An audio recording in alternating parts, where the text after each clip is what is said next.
everyone. Welcome to a special Sunday edition of The Basement. As always, I'm joined by my co-host Trevor.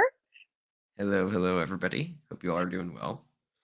To answer a question that I saw already in the chat before we began, we're not moving to Sundays. It was just that because of the coverage of DC fandom, which between just the overall internet traffic from that and the discussion of that, as well as the engineering I had to do for Dan for his live coverage, we just made a last minute choice, which I should have thought about beforehand, to move it to tonight. So we will be resuming next Saturday at the normal time at 7 Central. So hello and welcome, everyone.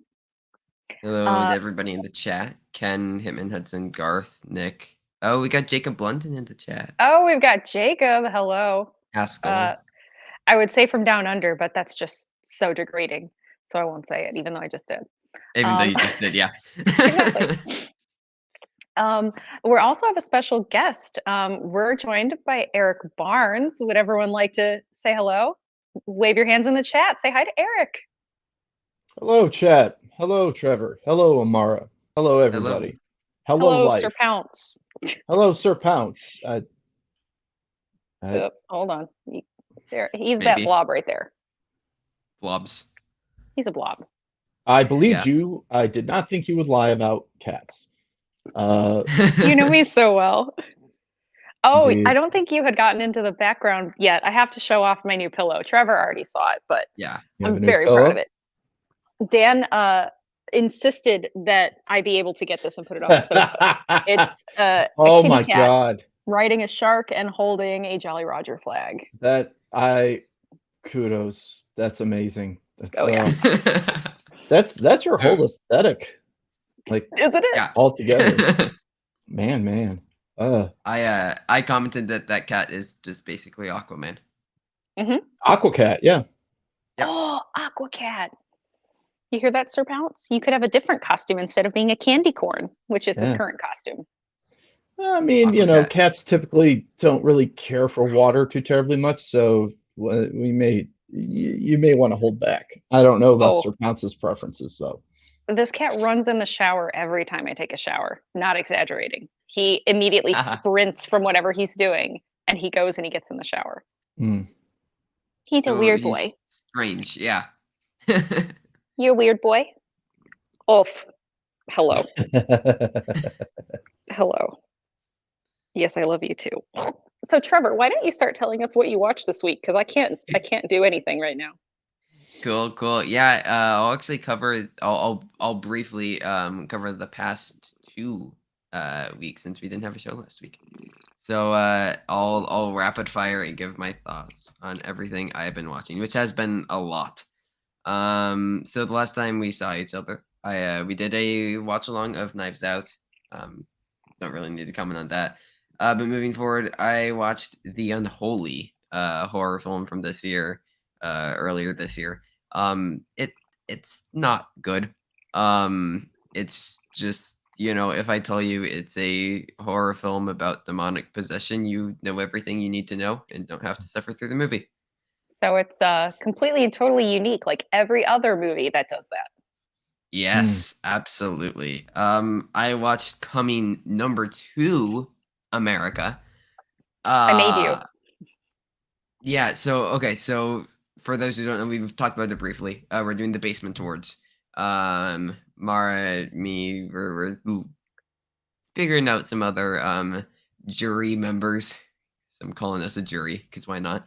About the best films of the year, because we're gonna pretend like we're as important as the Oscars, which isn't that important, but I like to think they're important. So Mara put this on. They're certainly very self-important. We might as well be too. That's very true. So Mara put it on for best costumes, I believe, right? Yes. So I figured I should watch it.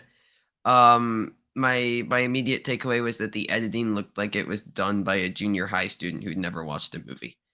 It's terrible, like Hallmark Channel level bad. And editing was awful. I think don't I hold laughed back, maybe Trevor. once. Yeah, tell us what you really feel. I laughed maybe once in the movie. It's not very good. The costumes and makeup and hair though are good, much like the original film. I watched The Eyes of Tammy Faye. Speaking of great makeup and hair, holy crap! I really, really enjoyed this movie. I haven't seen it yet. Jessica Chastain is incredible. So walking out of this movie, I don't know how you can do what Jessica Chastain did and not win an Oscar. Except for the fact that it looks like Kristen Stewart's doing basically the same thing, doing a transformative performance where she like plays a historical figure.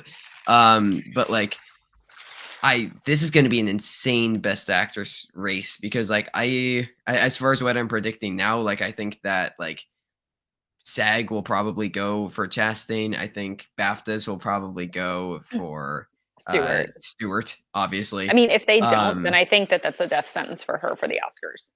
Oh yeah, for sure. I mean, Critics' Choice will be interesting. The Golden Globes announced that they're happening at the same time as the Critics' Choice, so that will be interesting. So I don't know what's going to happen there. Sadly, Ben Platt will probably get a nomination now because the Golden Globes are happening. So that's sad. But is it? It's yeah. So I want to hear more about this, Eric. Say more words. Continue. No, I said my piece. Ben Platt, you're too old for Dear Evan Hansen. Sorry. Oh, we agree. Yeah. I thought you were disagreeing. No, we agree. I thought you were disagreeing. Oh, no. I thought you said it's too sad he won't be.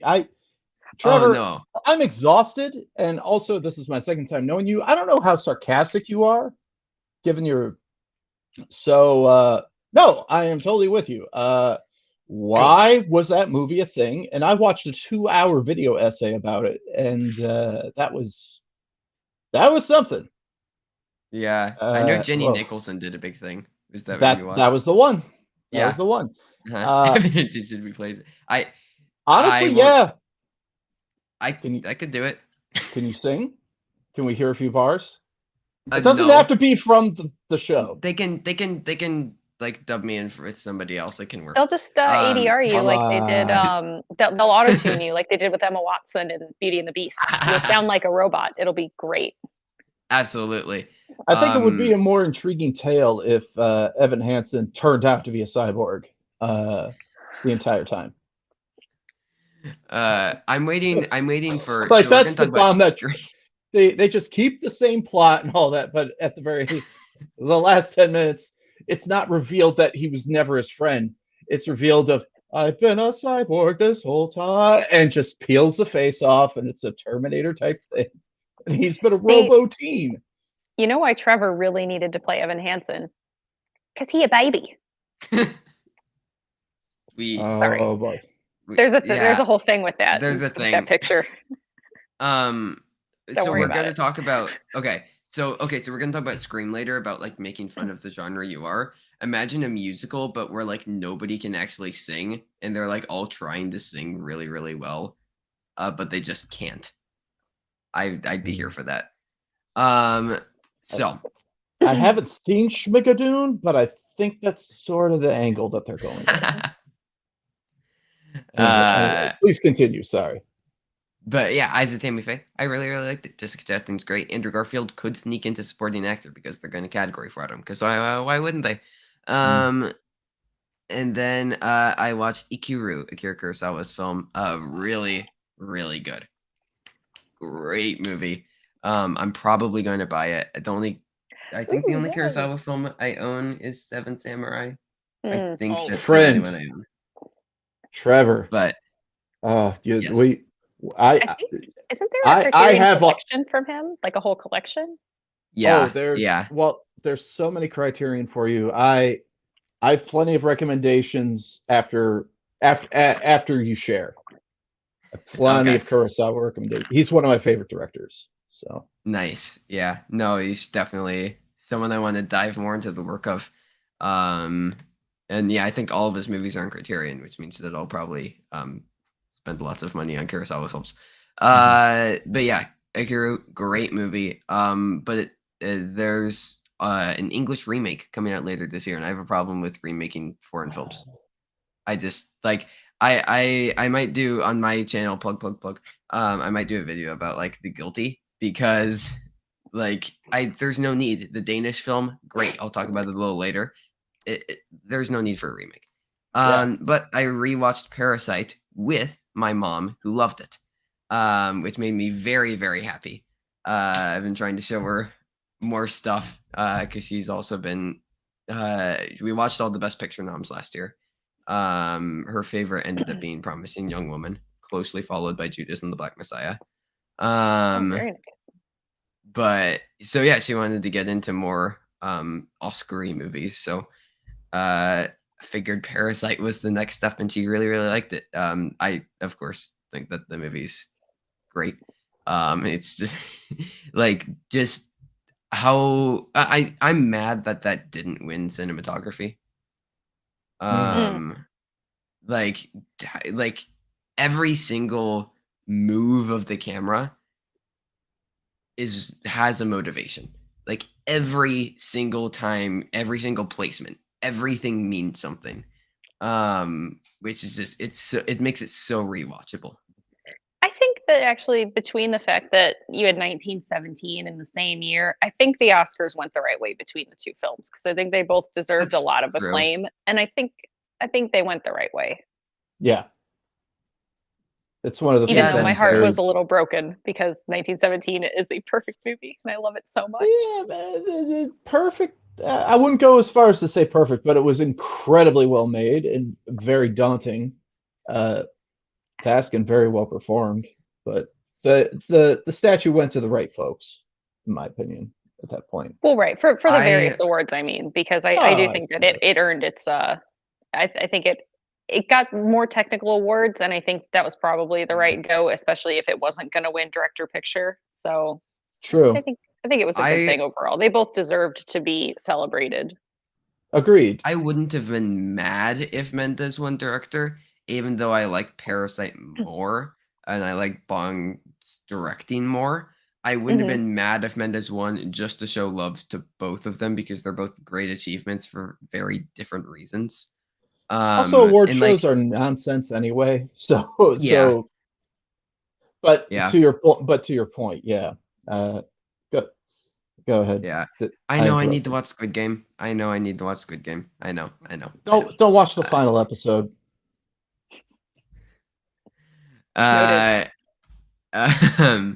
then I watched what ended up being a 5-star movie for me for the first time, Sunset Boulevard. So happy. Oh, it's so good. It's also my first Billy Wilder movie. Which I definitely want to jump into. I mean, Double Indemnity, The Apartment, like it's so much great stuff. Supposedly great. I'm sure it is great. That I want to watch. But yeah, this movie's just amazing. Like every single thing about it. The performances are great. It's so quotable. Like it's just phenomenal. I watched it because it was in the news that Glenn Close is going to remake it. It seems like with her starring as Norma Desmond. Which I guess like give Glenn her Oscar. I don't know. I guess this is the point of that. We don't need it. Like, but here's the thing: if West Side Story does well, floodgates are open for classic movies to be remade, which is kind of unfortunate because then it just encourages people not to watch the original film. Like that's what I'm worried will happen with West Side Story because I love West Side Story, and I'm worried that now people just won't watch it. I think you'll be okay because West Side Story is the remake, I should say, is kind of getting a little buried for obvious reasons because of Ansel Elgort and all that. So I think you're going to get your wish granted in terms of people will look to the originals. But at the same time, people are going to be remaking movies regardless of whether they do well or not. And historically speaking, people it kind of revives the original work. So I'm fine with the remake. I'm also more fine with Glenn Close doing whatever the hell she wants. So that's that works for me as well. Yeah, What she's in else? a movie later this year. So she's in 2 movies this year. One was 4 Good Days, Mhm. which came out earlier this year, a really small indie. I don't think anybody watched it. Um, and then later this year, she's in a movie called Swan Song. I think Brendan Cleary is directing. It also has Mahershala Ali and Aquafina, and it's about a guy who's has cancer, and then he clones himself so that way he can still live with his family. It seems really weird. Um, but like people are saying, like it could be like the sci-fi darling of the year, kind of like what Ex Machina was. But I don't think she's going to get any acting attention for that. I mean, yeah, like she probably should have won for The Wife, even though Olivia Colman was better. In 2018, there was no world where she was beating. I mean, like Yoon Jung or Amanda Seyfried or anybody last year. She was probably the number 5. I mean, she got nominated for a Razzie for that performance there as well. So like, which I don't think was entirely deserved. But No. like, I want to see Glenn Close do a lot. She's a great actress. Her and Amy Adams, like I want them to get their Oscars. I Yeah. really do. Uh-oh. I'm so too. Camera. Oh, Hey, hold you on. have a nice turn you have a myself nice out. room. Oh, Uh-oh. We lost Mara. uh-oh. Oh crap. The host of the show has left the basement. It's gone. She What finally escaped. She climbed up the stairs. have you seen anything else this week, bud? I have. I've seen a lot. I watched Frankenstein from 1931 for the first time. Hell yeah, bud. It was fun. I liked it more than I was expecting. I don't think that it's great. Or like a masterpiece. Obviously, like it's 90 years old now. So it's obviously not going to hold up perfectly, but like it's fun, especially as a product of its time. It's a Yeah. lot of fun. Yeah, you definitely.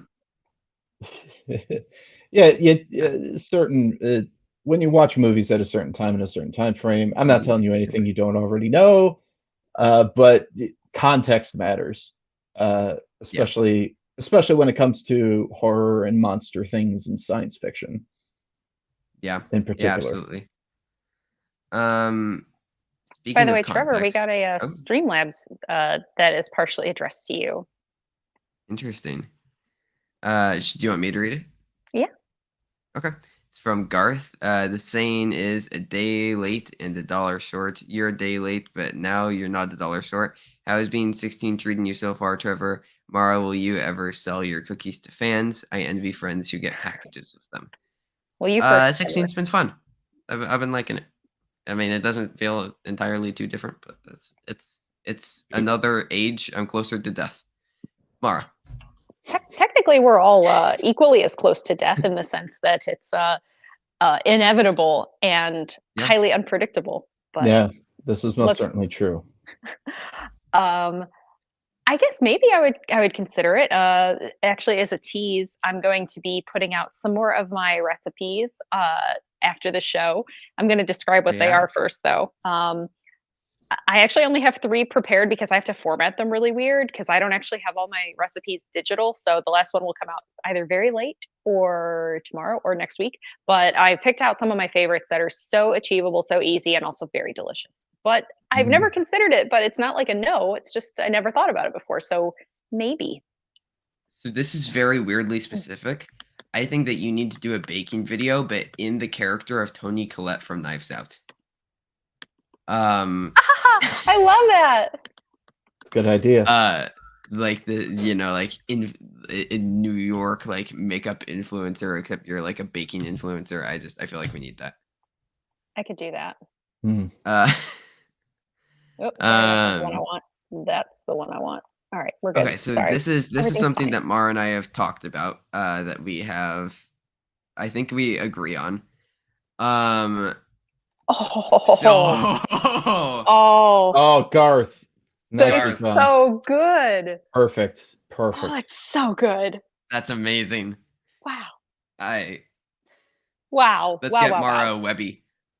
Oh, I could. Wouldn't it be great if I ended up with more Webbies than Dan? For doing spoons And with out. these awards. Enough with awards. Speaking of something that won an award that Mara and I have equally, I think, middling opinions of, is Pulp Fiction. So I watched it for the first time, and I thought that it was good. Like, I don't think it's a bad movie by any means. It's just like it's fine. I think it gets a lot. I think it gets way too much credit for doing, you know, the non-linear storytelling. And people say it was first. It was not the first movie. Things No. like that have been happening forever. I mean, even Quentin Tarantino like says like he got the inspiration from it from like a 1950s like Italian horror movie that did the same thing. So like it something like that had been happening like for a long time. I think that it's just fine. Like the performances are pretty decent. The dialogue's fine. I don't like, and Mara, we talked about this. I don't like Tarantino writing like racially insensitive dialogue for himself. Like I get Yeah, writing it for a story if it makes sense for the story, but writing it for yourself just feels like you're giving yourself an excuse to say like it Oh, it didn't sit was. well. Welcome Yeah. to 1996. It's not wasn't fun then, and it's less fun now. Yeah. So yeah. yeah, I Anyways, think that I still think that it's a good movie. Like I respect it as a film, but I don't see it as like a masterpiece. Well, Um if I may, yeah. uh, in terms of Quentin Tarantino and the majority of his career, it's him essentially making love letters to movies that he loved and he grew up with. Yeah. yep. So he's never been, in my opinion, an original filmmaker. I kind of see him as sort of the Sean P. Diddy Combs, or I wish I could come up with a more modern reference of filmmaking, in that he took previously made work and he just structured it and refined it into something that has a classic feel but is new, and it's just putting a fresh spin on an old thing. I don't know, it's like dusting off it's Gordon Ramsay. It's taking classic recipes and Mm. adding a little bit of more acidity and tartness to them. I love that you Yeah. brought up Gordon Ramsay because he's just like got all my best favorite screaming at people's faces moments in television history. He's up there. So specific. Oh, Dan does a really good Gordon Ramsay impression. It's raw. That's the one. That's the one. And then you could have killed somebody. Like he's just I so ate good. here. That's my favorite one from Kitchen every time. I love the UK version of Kitchen Nightmares. Like I actually like it so much better than the American version, but They don't you censor know. anything. That's why. Well, no, it's also like it's so much more sedate because it is much more attuned to what like the UK sensibility is for entertainment. So I Yeah. like that it's way more chill. It's not as like intentionally um antagonizing or like dramatized, or like the producers have specifically done X, Y, or Z to like make a conflict that didn't need to exist there. Like the show just naturally exists in its own environment and the people need help and they suck at what they do and he fixes them and they either are fixed or they're not fixed. And Yeah. I really like it. Although my favorite one though is when he's got the chef and he has her two slices of bread on each side of her head and it's like, what are you? And he makes her say an idiot sandwich. Wow. He's softened Yeah. up though, at least for American appearances and stuff. I think it's just him being a dad. He kind of realized, oh, I'm a horrible monster, and I probably should be a bit more constructive in my criticism, as opposed to saying it's shit or whatever. I can say that to people that work under me, but not to just regular ass home cooks. That's not a thing. Yeah. So anyway, So we back have to Quentin Tarantino movies. so okay, so I've only seen 3 Tarantinos. I've Oh, seen really? Reservoir Dogs, Mhm. Pulp Fiction, and then Once Upon a Time in Hollywood. Oh my God. You have to watch Inglourious Bastards, or I'm I gonna know. find you and do It's something mean to you. I have it. Ah, I have it right here. It's sitting here. Trevor! Jackie Brown. Oh, Put that down and watch Jackie Brown. Okay, so that's Jackie one that Brown, I I think, don't is his own. That's from like best. the two. It's his best written movie. Like, it is so tight, and that is just It- it's Well, that's because so it's based off underrated. an L. It's the only one in which it's a pure adaptation of an Elmore Leonard novel. So I that know. I helps. mean, It kind of I'm not helps even just cage him a bit. oh, yeah, it's totally true. I just mean, like, even just the pacing, it's everything. I love that movie. It's so underrated. I know people always celebrate, like, his filmography as a whole, but they don't ever talk about that movie. It's so Yeah, good. it's So very the good. only two I don't own are Jackie Brown and The Hateful Eight. Those are the only two I don't have in my collection. Hateful Eight Even though I've only seen 3. Hateful Eight was fine. Okay. Kill Bill Volume 1 and 2, I was entertained by, but I wouldn't call them great, but what they do, and I said do, Ha! is they force you to look up what those movies, Mhm. what inspired the Kill Bill series, so you can watch those movies and be more impressed by them. Yeah. So it's a good baby's first exploitation martial arts film, and then All it right. leads into the stuff from the 60s and 70s and Hong Kong Yeah. cinema. Nice. Yeah, And Garth is definitely. right. Do watch True Romance too. Sure. If that happens, I'll watch it Oh, okay. Well, immediately. that's the benchmark then. Well, I'm gonna get on the phone with him immediately following this because he's a very kind, generous human, and he'll do this for me. Nice. uh, By the way, Trevor, um, we also have another Streamlabs ooh, sent we in. do. We Yes. do. I can go and read it. So tonight I'm going to watch The Sound of Metal for the first time. Yes. And I'm very excited. You should be. I have it on my shelf. Had to get an Australian import because it's on Amazon Prime here, but I have it. Has Trevor seen any Sidney Lumet films? Okay, so I saw this. I was looking through Sidney Lumet's filmography. So he directed The Wiz. I was not aware of this.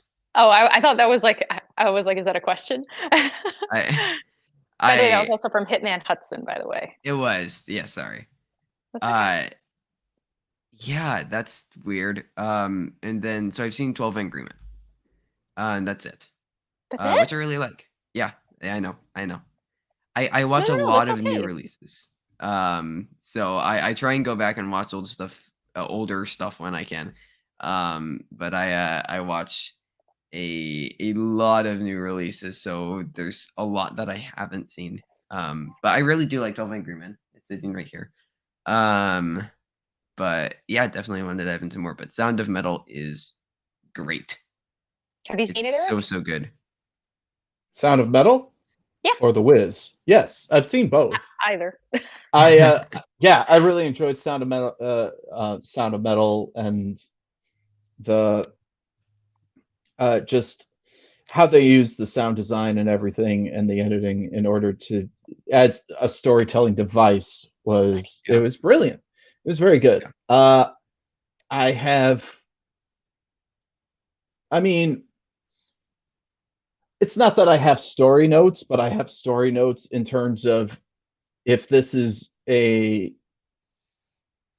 like I don't this is more of a commentary on how we treat deaf people as opposed to the actual story. But if the solution to how we treat deaf people in this country is, well, we have them have their own community and they never leave it, that's a problem, as far as I'm concerned. At Yeah. least that's what it felt like to me. But in terms of the story and everything confined in it of itself, I found it very well performed, very high. I highly recommend the movie, and I applaud you finding an Australian release of it, so you don't have to be dependent on Amazon Prime. Did Jacob Yep. send that to you? Did you get that from Jacob? No. Had to pay like $25 for it on Amazon, but I have it. Also the fact that it was Darius Marder's directorial debut is insane. Like, what a solid directorial debut. Yeah. Let's see. Kind of hard to live up to from then on out. Yeah. Had a lot of great directorial debuts though. Like, I mean, Florian Zeller with The Father, Emerald Fennell, Promising Young Woman. Like, lots of great directorial debuts last year, bleeding into this year. All right, I'll try and speed through the rest of these. I watched both versions of The Guilty, the Danish one, the good one, and the American one, the one. I think I might watch it after this. Which one? What do you mean? Which one? Oh, like sorry, which version? The Danish one or the American one? The American one. Okay, yeah. Yeah, so so the American one like isn't a bad movie per se. Just watching it after watching the original film, and like it's literally just beat for beat the exact same movie except in English, which just bothers me. Like there are a couple things they flesh out the main character, Jake Gyllenhaal's character in the American film. Like they flesh him out a bit more and give him a bit more, like they just add a couple of things, but other than that, like it's just the same movie, which is really unfortunate. I mean, like it just bothers me when that, like, I mean, I'm good at butchering the name, but Jacob Sedergren plays the main character in the Danish film, and he's amazing. Like he's so good. Like the directing in it is so patient. It lets you sit, and I have another movie that I'm going to talk about in just a minute or two that's like this. It lets you sit with the characters and just fully revel in the whatever situation has just happened, and feel stressed or uncomfortable, and it fully lets you sit with the characters. Like it's lots of close-ups on their face. And I wouldn't even call them reaction shots. It's just waiting shots. And the sound design is amazing. And like Antoine Fuqua does a good job with the American version, and like the sound is well done. But it just bothered me that it was just a beat for beat remake. So definitely like I'd recommend both, but I would highly recommend the original Danish film. Let's see. I won't talk about that because we'll talk about it a bit later. Okay, so speaking of patient directing, 4 months, 3 weeks, and 2 days. Is a film that I watched. And I really liked it. How long was the runtime? A bit shorter than the title. Okay. I think it was hour 45. False advertising once again. But yeah, so this is a film from Christian Mungiu, I think. Again, I probably butchered that. Like I said, it's Bulgarian. I believe it won the Palme d'Or, or at least was nominated for it at Cannes Film Festival. It's really good. Again, patient directing. And it kind of like I would even suggest going into this movie blind. Like, if you don't know what the film is about, because it doesn't really tell you, and it lets the impact of every situation and every anxiety inducing thing or bad or good thing that happens, it lets you sit with the characters.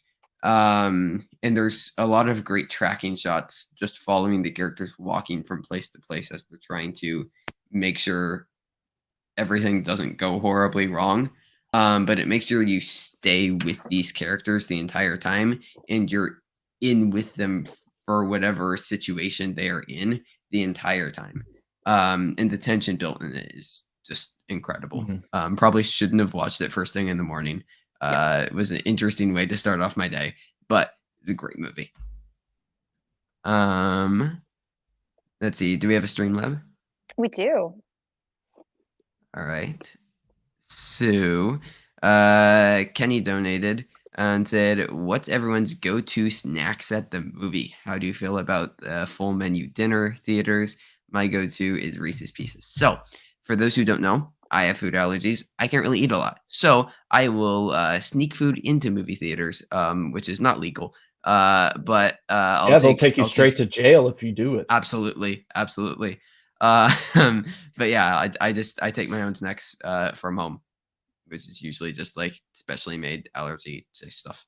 So that's my Or boring gluten-free answer. Oreos. What? Or gluten-free Oreos. Oh, gluten-free Oreos. What are some of the snacks? Fill us in. So yeah, so gluten-free Oreos. There are like I guess you'd call them Rice Krispie treats, except they're made without all of the stuff in Rice Krispie treats. There's like different like flavorings. There's food coloring, which I'm allergic to. Malt, which I'm allergic to, is like a main ingredient in Rice Krispie treats. So yeah, I mean, and then like just like other just like mainly granola bars that again Right are on. without wheat or nuts or anything that are again specially made so that way I don't die. Trevor, about I'm you? glad that you're not dead. Me too. Hooray. Even though, as we previously mentioned, it can come from us all for us all at any point in any time. Yes. Well, Mara, would you like to answer? No, Eric next. He's oh, our it's guest. me next. Oh, okay. Yeah. Kenny, much like you, my go-to was Reese's Pieces for the longest time. It's how I lost my first tooth back in my little kid days. I was at the movies, I was eating Reese's Pieces, I took a bite, and all of a sudden there was a tooth in one. Nowadays, though, I also sneak things into the theater, mostly because the theater doesn't really hold things that I typically like, except for the occasional popcorn. So I have now been in a spoiled LA habit of there's a world market right next to the theater that I typically go to, and I go in there and I get a chocolate orange and just have a couple pieces of that and a bottle of water when I go to the cinema. And I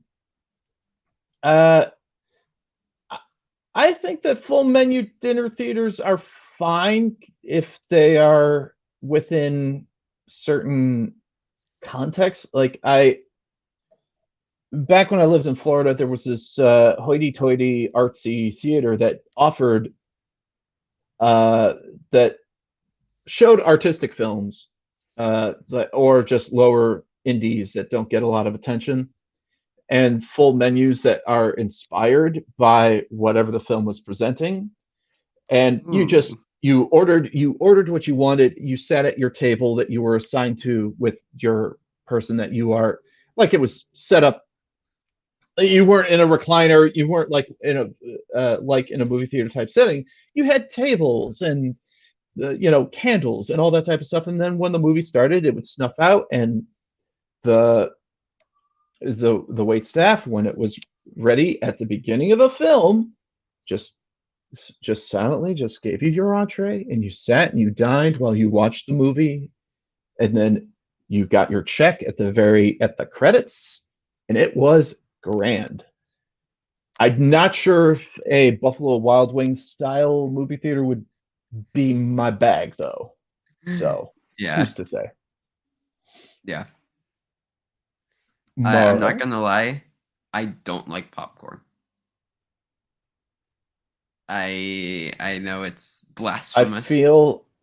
Trevor, I feel privileged and honored that you were brave enough to say that to us in this public format.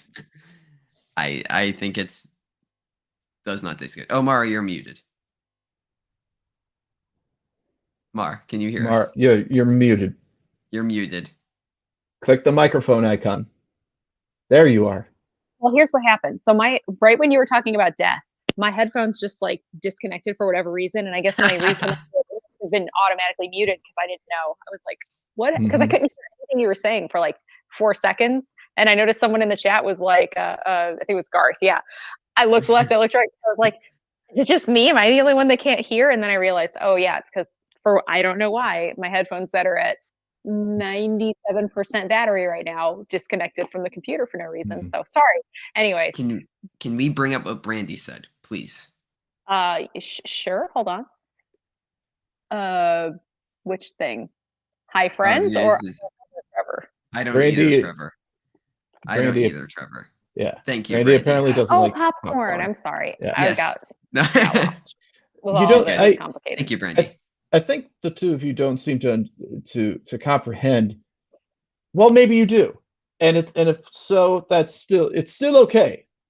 That popcorn is just a vehicle for butter and salt or whatever flavoring you want. It's not in and of itself is nothing. But I understand, and I get that.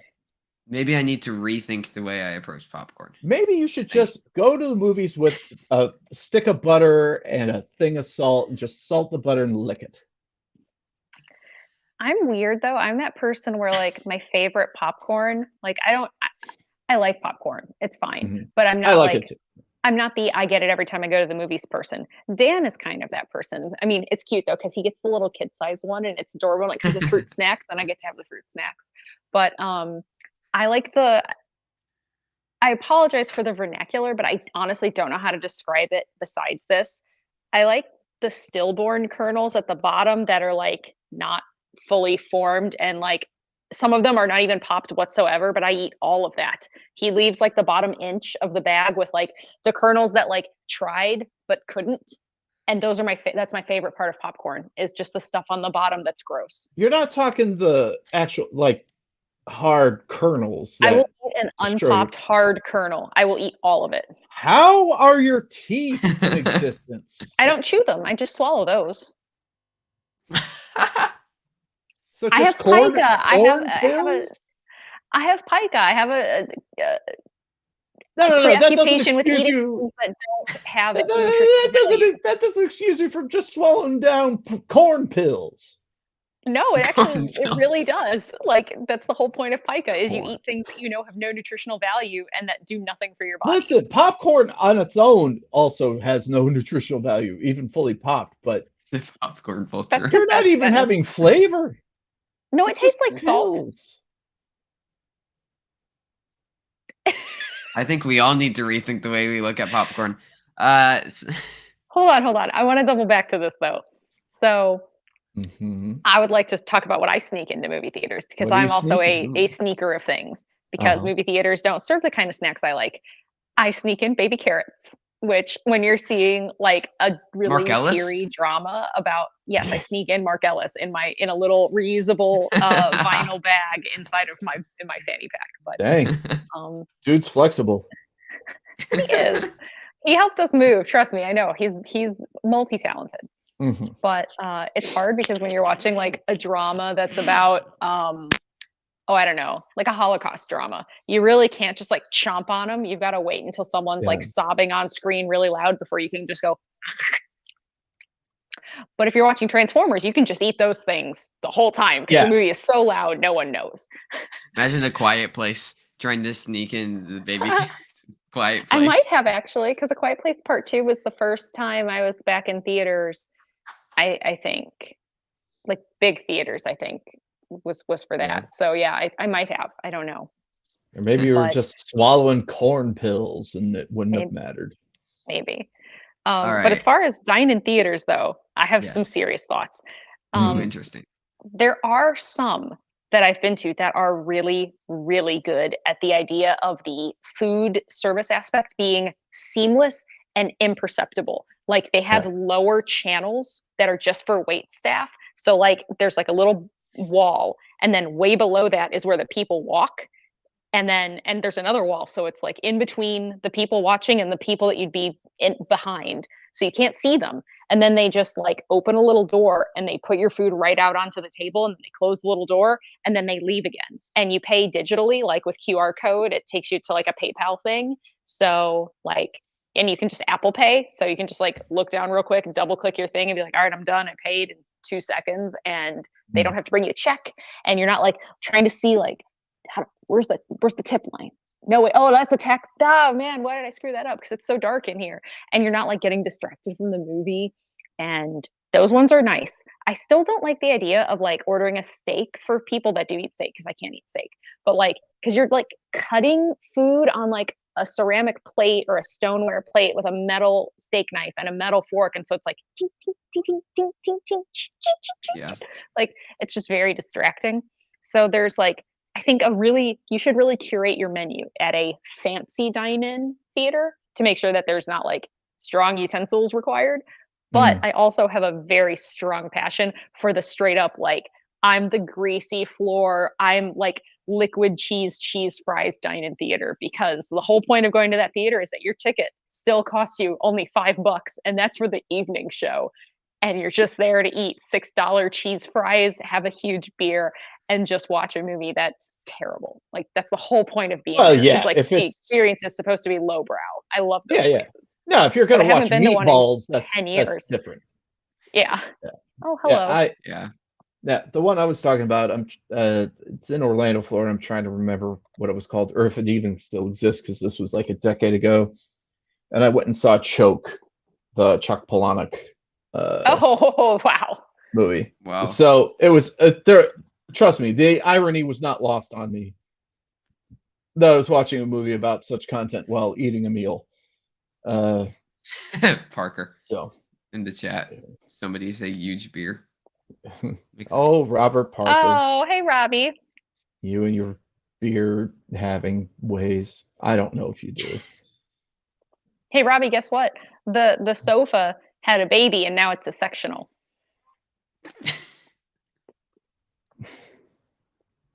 So it's okay I will that briefly no one wrap up. it but him. I will briefly wrap up what I watched this past couple weeks.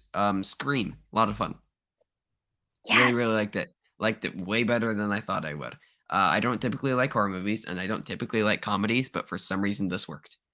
Cool. Just because stop it's good. there. Don't just stop.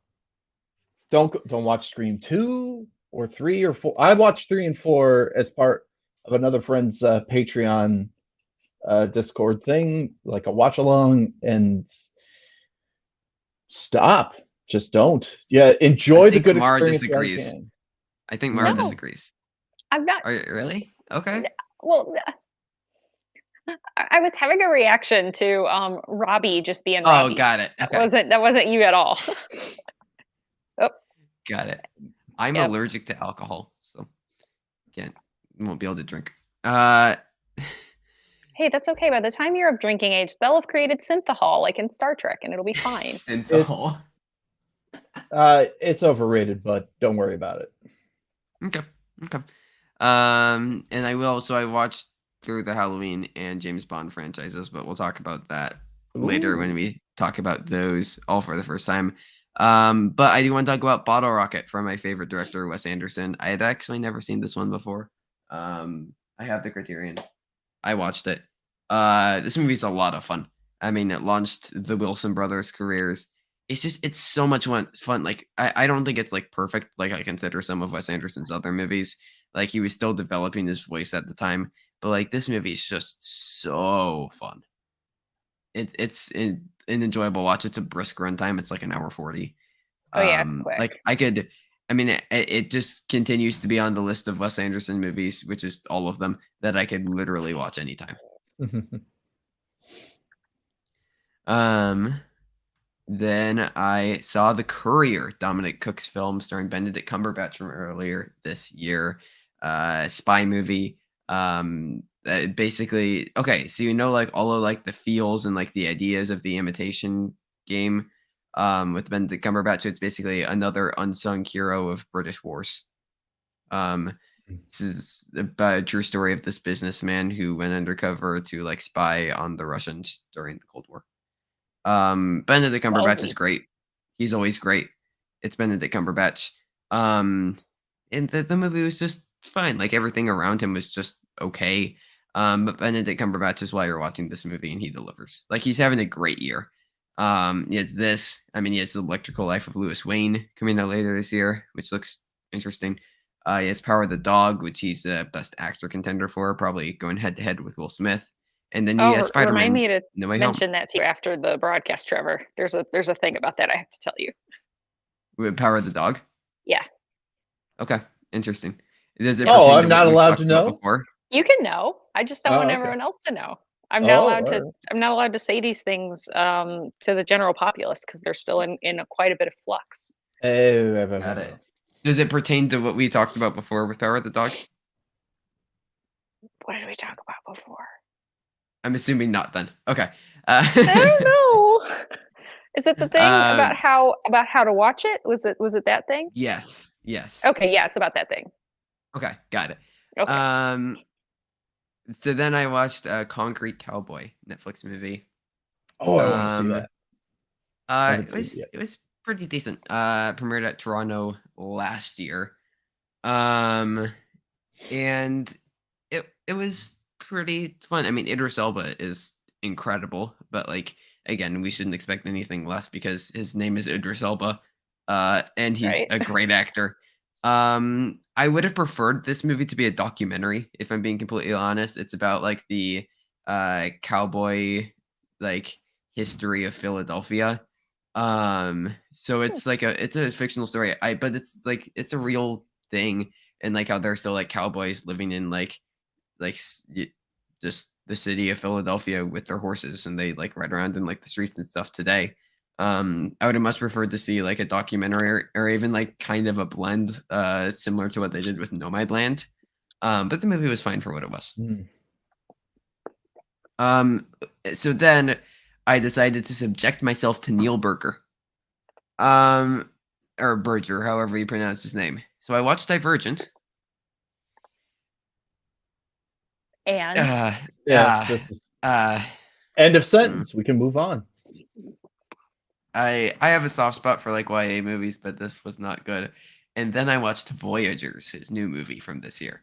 So remember how I said that I'm quickly realizing that I just don't like Ty Sheridan? I remember you mentioning this, yes. Yeah, that movie. It's like there are like stock footage montages that it's so bad. So then I rewatched Willy Wonka and the Chocolate Factory, which is way darker than I remember. Sure is. Like when I watched it when I was 6. It's a very dark movie. We'll talk about the prequel Wonka later. I have thoughts. And then the last couple things I rewatched Dune 1984. I liked it way more this time.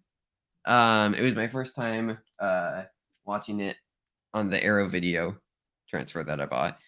I don't know. I don't know if like rewatching it helped. But like I think I just got more of what it actually was. It still isn't good, but Welcome I to David Lynch movies. Appreciate it. Yeah. I'm gonna try and dive more into his work. I have Eraserhead and the Elephant Man on my watch list. And then of course Blue Velvet. Stuff that I definitely want to jump into. I'm sure that will make Video Drew very happy. You should watch Blue Velvet right after waking up one morning. Like I'm talking, you get 7 minutes of use the restroom, wash your face, brush your teeth, grab a yogurt, and then you have to watch Blue Velvet. That's how to watch it. Yeah. All right. If you want to ruin your whole weekend. Yeah. Great movie, but not uplifting. Yeah. And then I watched the first ever feature length movie. What's left of it? The Story of the Kelly Gang from 1906. It is an Australian movie. Silent movie, of course. Only like 3/4 of it have survived, but it was the first film to exceed 40 minutes. In the history of movies. I don't really have thoughts on like the movie as a whole because it's hard to judge it since not that much of it has survived, and then like some of the like film has been corroded and stuff. But it was just a fun experience watching the first ever feature length movie. And like I said, I'll talk about Halloween and James Bond franchises later. Should we do that now, or do we want to go ahead and jump into news quick? Up to you.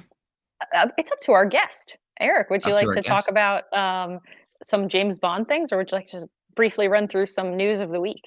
Let's run through some news of the week, and then we can talk about the Bond films. How about that? All Sounds like a right. plan. So I mentioned Wonka. We got our first images of Timothy Chalamet as Mr. Willy Wonka. William Wonka. Show some respect. Sorry. Is that like No, canonically you his don't name? know him. Can I call him Bill Wonka? Does that work? I literally just said you call him William Wonka, sir. Billy Wonks. There you go. Billy Wonka. God, oh, Billy Wonks. Billy Wonks. I'll see that movie if he's a straight up serial killer named Billy Wonks. Billy Wonks. God. Yeah. Oof. So okay, so I was talking with you briefly about this. So does this movie need to happen? Absolutely not. Do I love No Timothy movies Chalamet? need to happen. That shouldn't be a conversation starter. Go ahead. So I love Timothy Chalamet though. I'll see him in anything. I just think that he's great. So like I'll see it for him. It's by Paul King, who did the Paddington films. I like the visual style of the Paddington films, especially because it's akin to Wes Anderson. Dan did a But- really good Paddington impression. It's Yeah, so pastels. Yeah. So I will I think that this could be fun, but I told Mara beforehand, this is what I want to see. I want to see like a Taxi Driver, King of Comedy, Joker-esque like look at the character of Wonka because he's a terrible person. No, that's it. He is a terrible person. I'm done with the gritty reboot of child thing. I've seen Taxi Driver and I've seen Joker, which is Taxi Driver. Yeah. We can move on now. Like if he, I don't need to. I think that would be I'm not better a than freak- whatever we're gonna get. I'm not a No, I'm prequel not guy. joking. I want these straight up. He is Jigsaw before he got called Jigsaw. I want him to be I want him to be a monster. Like not, oh, he's a terrible person. I want him to be a monster. That's what I want. But that's not going to happen because it's the Paddington person, which is the But- only reason that I would watch this movie. But what It's I want because, is like, so I much love more Paddington, important than so- that. Huh? Just joking. I just No, mean what like Mara I don't even wants- need. We don't need any of this movie. This movie in no way needs No. to exist. So No, it doesn't. the perfect version of it for me is where he's like cutting people's skin off and turning it into candy. The perfect version with me is Timothy Chalamet being like, "Wow, I wonder what I'm going to look like in the future," and then it plays Willy Wonka and the Chocolate Factory. And that's the thing, is that it's just him and there's a thought bubble playing the original movie. And he goes, "Wow, can't believe that's going to happen." And that's the end. I'm gonna That's be the Gene end. Wilder. Who? Can he be It eating doesn't- candy the whole That's time? an older version of me, sir. For I am William Wonka. Okay, You know what? I you know think I what? will be called Willy. That's You know what we- that's the internal monologue. Anyway. You know No. what Here's what we really though? need. I'm going to allow this movie to happen because the FYC baskets are going to have a shitload of candy. That's true. Mm. So you know what that's we the only need? reason why I'm now excited about this movie. Free candy. We need the Wonkaverse. We need a crossover between all three of them. That's well, here's what's sad. They're trying to make a Roald Dahl universe, and that shouldn't be a thing. No, it Because you should. have Wonka, the big friendly giant, and who cares? James and the Giant Peach. Oh yeah, Um, that's what happened. The big friendly giant just accidentally eats the giant peach, It's the Giant Peach. and he's like, "Whoop!" And Willy Wonka's like, "I got a crazy ass chocolate machine that we could repurpose into finding James within your digestive tract, big friendly giant." And he's You like, know that oh, like okay. chocolate orange that you like? He's just gonna start making chocolate peaches. One, no. I hate peaches. Two, what does that have to do with things? No. Why do you Yes, hate peaches? What did they ever do because to they're you? terrible, in my opinion. Stone fruits are the best fruits. Oh my god. No, why do you? Yes. No, stop it. Hey, Okay, it makes you feel better. The way that Trevor, or I'm sorry, the way that well, yeah, actually Trevor, but the way that he feels about popcorn is the way I feel about watermelon. I'm the only human being I've ever known that just I hate detests watermelon. everything about watermelon. I Thank hate you. watermelon. Watermelon is the Thank you. worst thing ever. I Watermelon don't have makes me nauseous. I don't have strong It feelings one way or disgusts the me. other. This is why you're the best, Eric. You tolerate us well. Okay, I want to bring up something that Garth has said. So do you guys know the Snowpiercer Willy Wonka theory? Oh, yeah. yeah. I was gonna see if you wanted to talk about that. Yeah. Yeah, so it's like basically true, right? It's true because it's a theory. I'm convinced. Yeah, absolutely. No, so there's some way we need to connect Timothy Chalamet's Wonka into the Snowpiercer theory. Like, I think that's just the trilogy now, right? It's Wonka, Willy Wonka and the Chocolate Factory, and Snowpiercer. What a triple feature. There's only one answer to this question. The answer is always yes. Yes. Harris it up. PLD's arm hair just stood up. I know. That's what it should be. Always. Well, we can move on from Wonka. What other news is there? Talk about Cillian Murphy being cast as Robert Oppenheimer in Christopher Nolan's next film. So Mara, do you like this casting? I do, yes, because I think that he is an exceptionally skilled actor. I think that he certainly has the ability to play somebody as complex, not just as a historical figure, but as a person with the burden of such an intellect, and then dealing with the consequences of that intellect. I think I really hope it's fabulous. I hope it's a return to form for Nolan, because I think that he made some missteps with Tenet, because no matter how much people like it, because I haven't found anyone that just overwhelmingly thinks that it is fantastic. Like, everyone has some grievance with it for some aspect, and that's totally fine. It doesn't have to be that you don't like it or you do love it. Most people fall somewhere between, but I'm really hoping that he can learn from those mistakes, because I love his films. That one just really didn't work for me from a lot of reasons, but I think that I would have been interested in the concept, but the casting has made me so much more of an anticipated movie for me. Not to bring it back to awards, but let's get Cillian Murphy his first Oscar nomination. Yeah, let's do that. Mm. I really do gotta say though, put on your earmuffs, Trevor, or rather, I guess, sort of take off your earmuffs. I do wish that I hadn't seen all of the full Cillian, so to speak, because I cannot get that out of my head. The fact that it happened. It's just weird for me, because in what film? In 28 Days Later, it's just out there. Oh yeah. Not that there's anything wrong with the human body. There's nothing to be ashamed of, but I can't unsee it. It happened. Yeah. Anyways, penis right, Trevor, you can come back. Okay. Cool. Everything's fine, Trevor. Don't worry about it. Yeah. Also, so I've been saying this for a while. This, for some reason, already is giving me vibes of The Prestige. I don't know why. We haven't seen any images, but I feel like the visual style is going to be The Prestige. I really hope so. Yeah. That's my favorite, I think, of his. It's the movie that speaks to me the like, most. So I love that movie. Yeah. I really enjoyed The Prestige. It seems to be fitting. Hooray. Yeah. Ooh, what you drinking there, Eric? I am drinking blueberry lemonade flavored sparkling water, because I'm trying to convince myself this is as good as soda, and it is not. Ooh, that sounds yummy though. It sounds yummy. Sounds. Oh, a guy who was quoting another thing, but always gets the quote attributed to him. Mm-hmm. Not that it's incorrect, it's just funny. Now I've become Wonka. maker of chocolate. No, that's a crossover I need.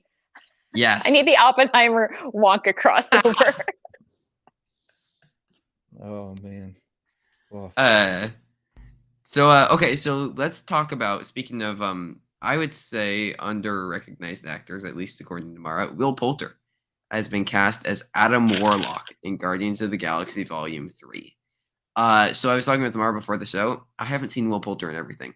I didn't know he's in Midsommar, The Revenant, Meet the Miller. I haven't seen him in anything, unfortunately. But he's supposed to be good. Him and his amazingly large mouth are going to do great as Adam Warlock. I'm very excited. I think that he's definitely had to play some really interesting, weird roles that some people would be like, oh, no way. But if you look at his whole filmography, and especially the fact that he is not normally given roles in his native accent, which I do think is very much going to help just in general to have people look at him in a different way. I'm excited. I'm really on board for this. I was excited. It was the only time ever I think that I've been able to break news to Dan, and Robbie was here too when the casting news came out, because I just happened to randomly be on my phone and the little thingy thing popped down and it was like, beep, beep, beep, beep, beep, and I clicked on it and it was like, oh, I got to tell them a thing, because I always get told the things. I never tell people things. So I was very proud. I'll cherish that forever. Hooray. Yeah, I think he'll do a great job. James Gunn is all about providing unique opportunities for actors to do things that they don't typically. I mean, for God's sakes, the Guardians of the Galaxy franchise is like, well, let's get this pro wrestler. Let's get the chunky guy that's fifth on the call sheet from Parks and Rec, and Family Guy. Yeah. Well, and he was the schlubby guy from Parks and Rec at that. He didn't even have abs. That's what yet. I said. Yeah, fifth on the casting. And I had a third thing. Oh yeah, Bradley Cooper. You know that hot guy? Let's make him a raccoon instead. So I'm really let's get Vin Diesel to do the Iron Giant again, except with only 5 words. It's fine. Vin Diesel. Let's put Zoe Saldana in a different color of makeup. Yeah. So, there you go. All right. Yeah, Dope Sick's good, Nick. Mm. Okay, so let's talk about trailers. We had the Batman and we had Scream. Yeah. Let's just jump into them both. Thoughts? The Batman certainly looks like it's a Batman movie. I want that to be your poll quote for Critics agree it's a Batman movie. I just love how this interpretation of the Penguin has gone from looking like Richard Nixon from Futurama facially to now it's like, hey, don't kick my ass, sweetheart, or whatever the line is. He's like, I'm the Penguin. This is how I talk. Hey, I'm not that elegant gentleman type that I'm typically. I am an impression of who Danny DeVito is, but not a monster. But no, I'm really intrigued. I'm a big Batman fan. I mean, look at the goddamn bookshelf behind me.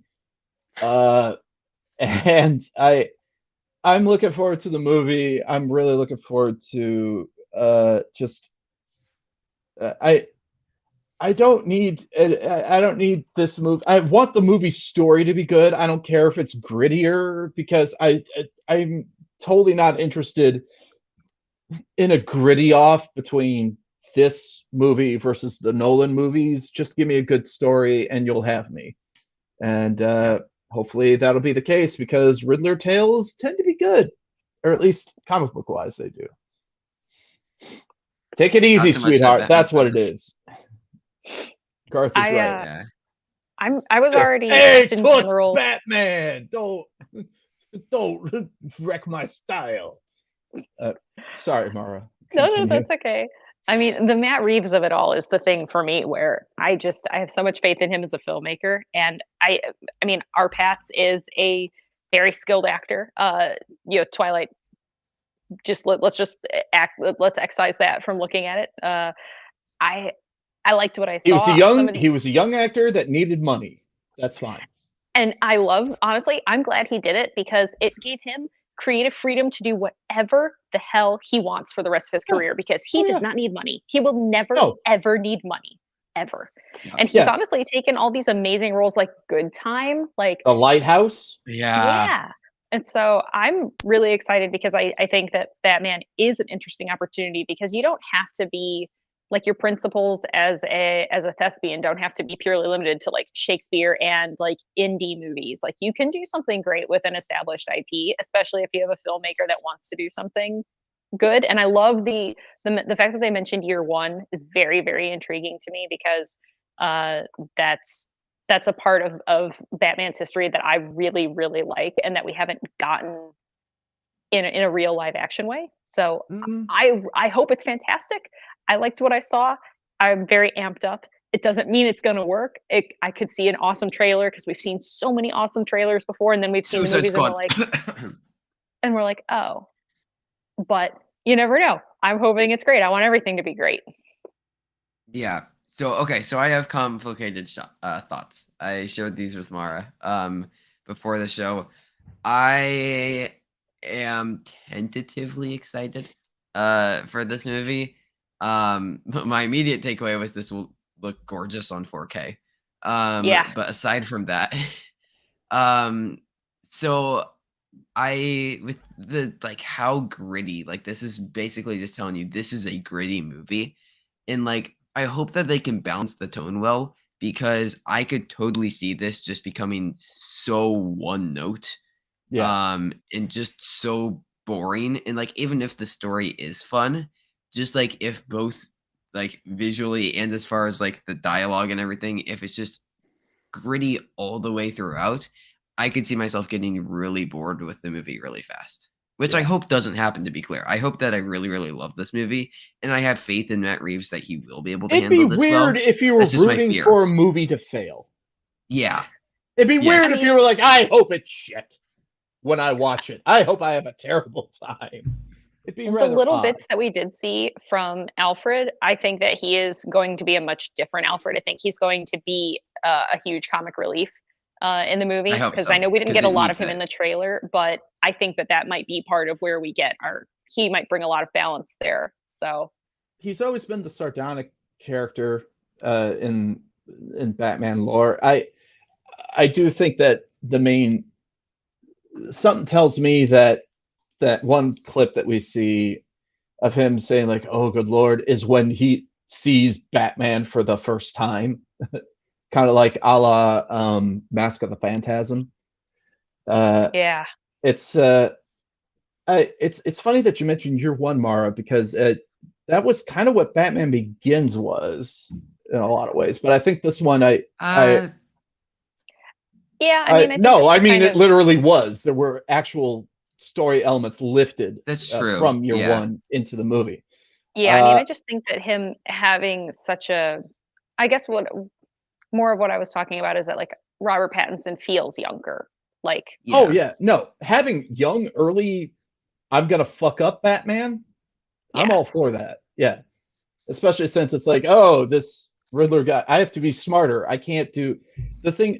The thing that I'm looking forward to is maybe this is the one in which Batman is forced to become a detective, yeah. because in the first teaser trailer, all we see him is literally punching the same dude in the face 7 times. And now you have this character that is like, no, you can't beat me with your fists. So I don't know. And everything else around him seems to just respond well to violence. And now this one, you can't do that. So maybe that's the thing. Yeah. I don't know. This I is all hope so. I mean, that's an speculation. examination that I think is really useful because it's interesting. It stimulates conversation. I think even the most amazing movie, if it doesn't give me anything I want to talk about, I don't really enjoy it as much as a movie, even if it's not as impeccable as far as like objective metrics of quality. If Yeah. it gives me something to talk about, then it's just interesting and effortlessly rewatchable. The greatest sin a movie can be is boring. That's it. Yep. Yeah. It I can do be want to bring up bad, what Nick just don't be said. boring. Hmm? How do we feel about Zoe Kravitz as Catwoman? Perfect. I love it. Yeah. Cool. Sounds like we're unanimous. Yeah, I'm just happy to see her do more stuff. Oh yeah. But Agreed. yeah, I think she's great for this role. All right. So Scream. So I will briefly talk about. Yeah, I did watch Scream for the first time. I really loved it. I haven't seen any of the sequels. So I'm curious about this because I was talking with Mara. It at least from what I saw, this isn't supposed to be a sequel, but it also isn't a remake or reboot. So I don't know what this is.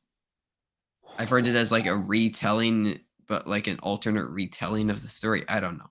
How can it not be at least a direct sequel to the first one? Because they're literally using sets, like recreated sets from the very first movie. They're talking about the original killers, and they're mentioning, like, I'm Sidney Prescott, of course I have a gun. Well, if there's no history, then why would any of those things be there? It has to at least be a sequel to the A first Halloween movie. Or thing. else it doesn't Yeah. make any sense. And I don't understand it, and I don't like it. I don't like It's it either. confusing. Don't confuse me. I like the fact that David Arquette is getting work because Mhm. he's a hell of a dude. But yeah, it's just I think it's one of those.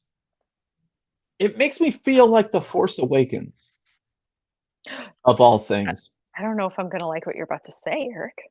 Well, I don't care. The No, the reason I bring up The Force Awakens is What was that? What? Oh, sorry, I can't hear you. What? What? All right, I'm sorry. Go ahead. Go ahead. The reason I bring up The Force Awakens is because now you have this new generation of characters. You know, in The Force Awakens, they're like, wait, this happened? This was true? You're Han Solo. And it's like, yeah, it happened 30 years ago, your time. It's like, is the legend real? And it just is a giant retelling of A New Hope, essentially. That's what I worry. That's what I worry that the Matrix will be. The Matrix. Well, that's what I think that the Scream movie is going to be. Is like, oh, you're Sidney Prescott. It's like, yes, it was true, all of it. That's why I have this gun. That's why David Arquette is still here and is the sheriff of this town, even though he is clearly bad at his job. And et cetera, et cetera. So at least that's on sight unseen. That's what it feels like to me. That it's going to just have devolved into a generic slasher movie that just uses the IP of Ghostface to sell more tickets. Because like even with Scream 4, which I didn't ask for that movie to be made, and some parts of it really worked, some parts of it didn't for me, but it still kept that like meta, like biting analysis of like pop culture and horror movies, and like a movie talking about the tropes of a movie while actively doing those tropes in their movie. Yeah. But it worked, and I just didn't feel or see any of that in this trailer. And it's a first look. It's a short trailer. It doesn't necessarily mean that what I didn't see doesn't exist in the movie, but I'm worried that they lost the one magical thing about Scream, which was that analysis and that discussion. Okay. So tangent. Is F9 like Scream but for action movies? Saying all of the tropes and then doing them? Don't try to elevate F9.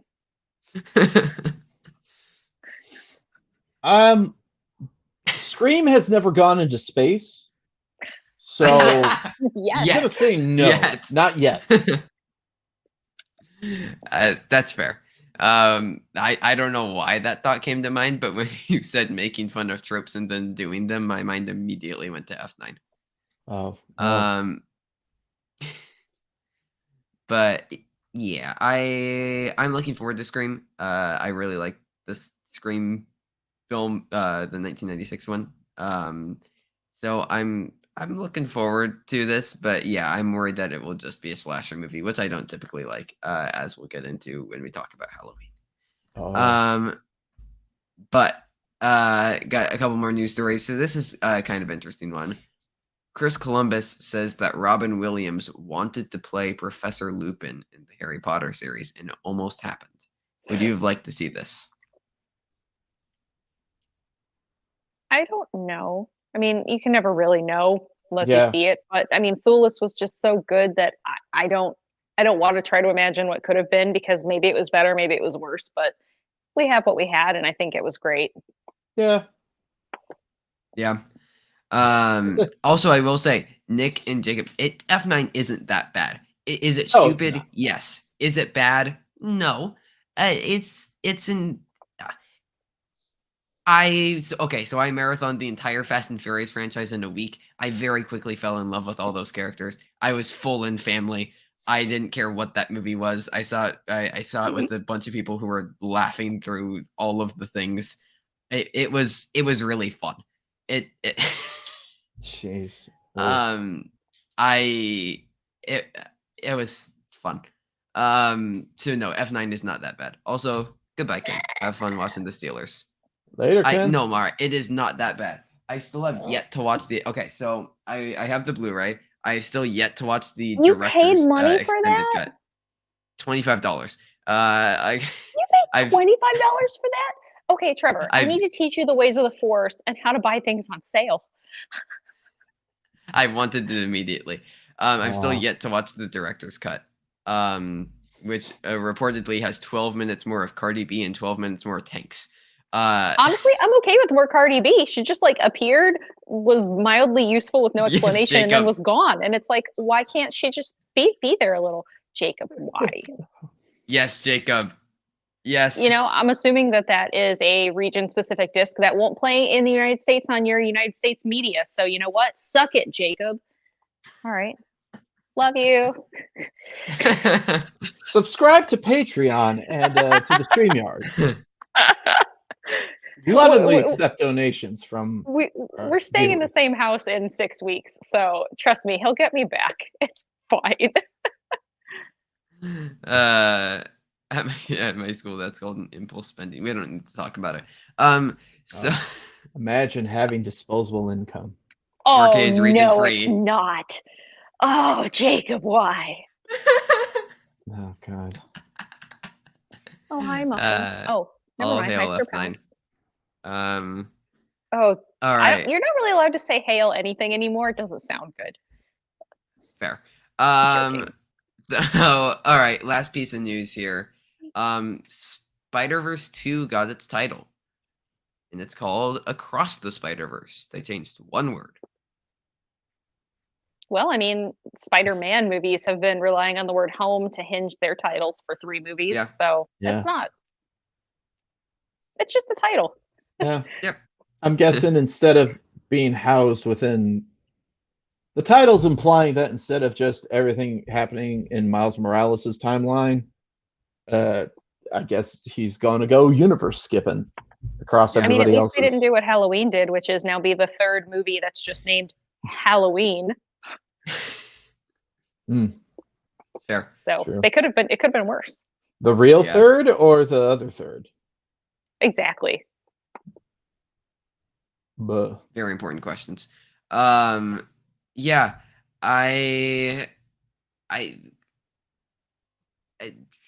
sure. I love Spider-Man Into the Spider-Verse. It's one of my favorite movies ever. I'm gonna be excited for this no matter what. yeah, I just am. I love this movie. I mean, the directing team behind this, the writing team, they have Kemp Powers of Soul and One Night in Miami on this. So like, yes, please.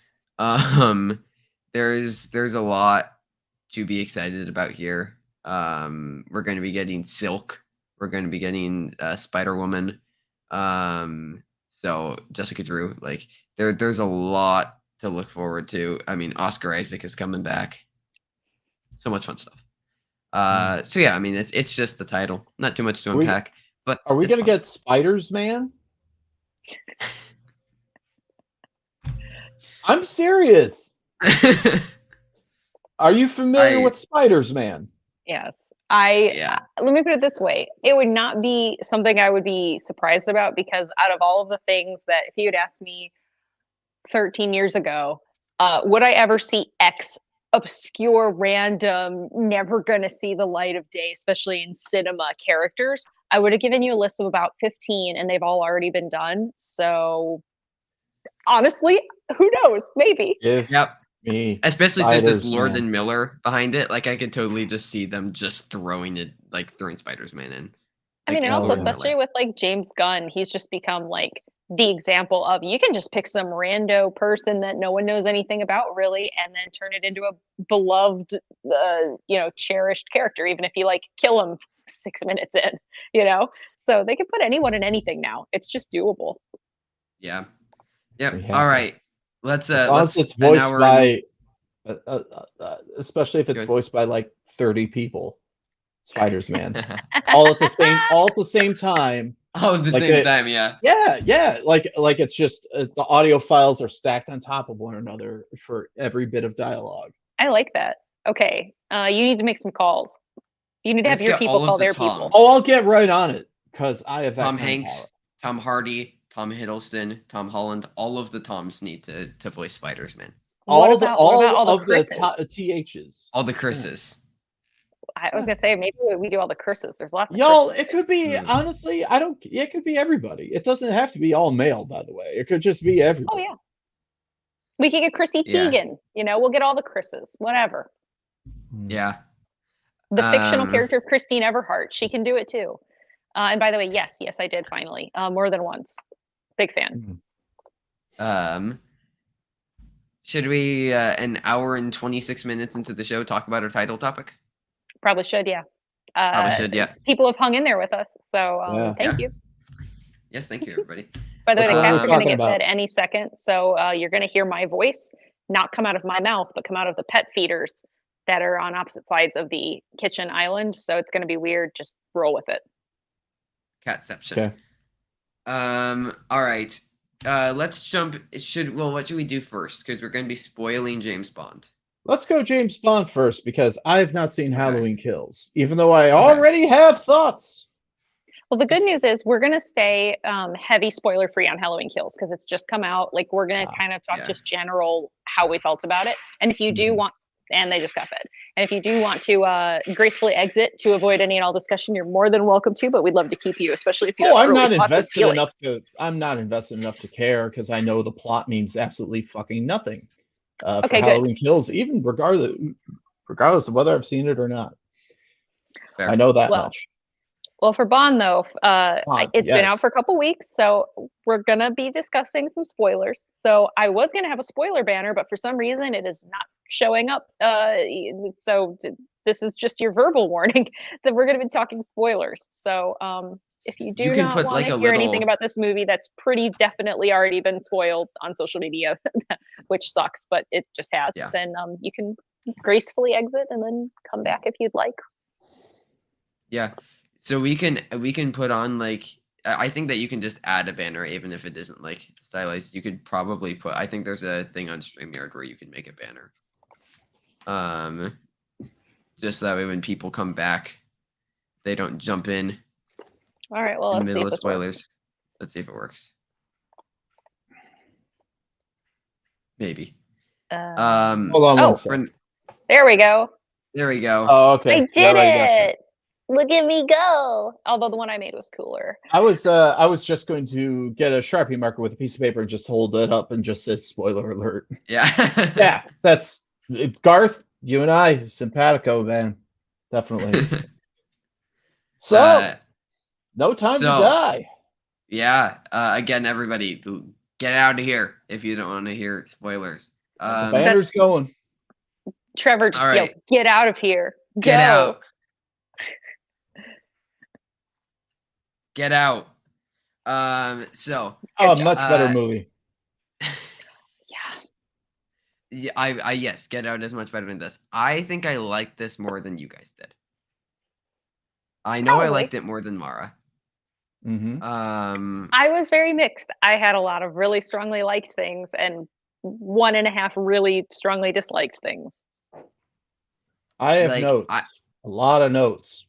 I mean, so great moments. I was texting Mara earlier, just saying it's been a while since I've seen a movie that I've equally liked and disliked at the same time. Yeah.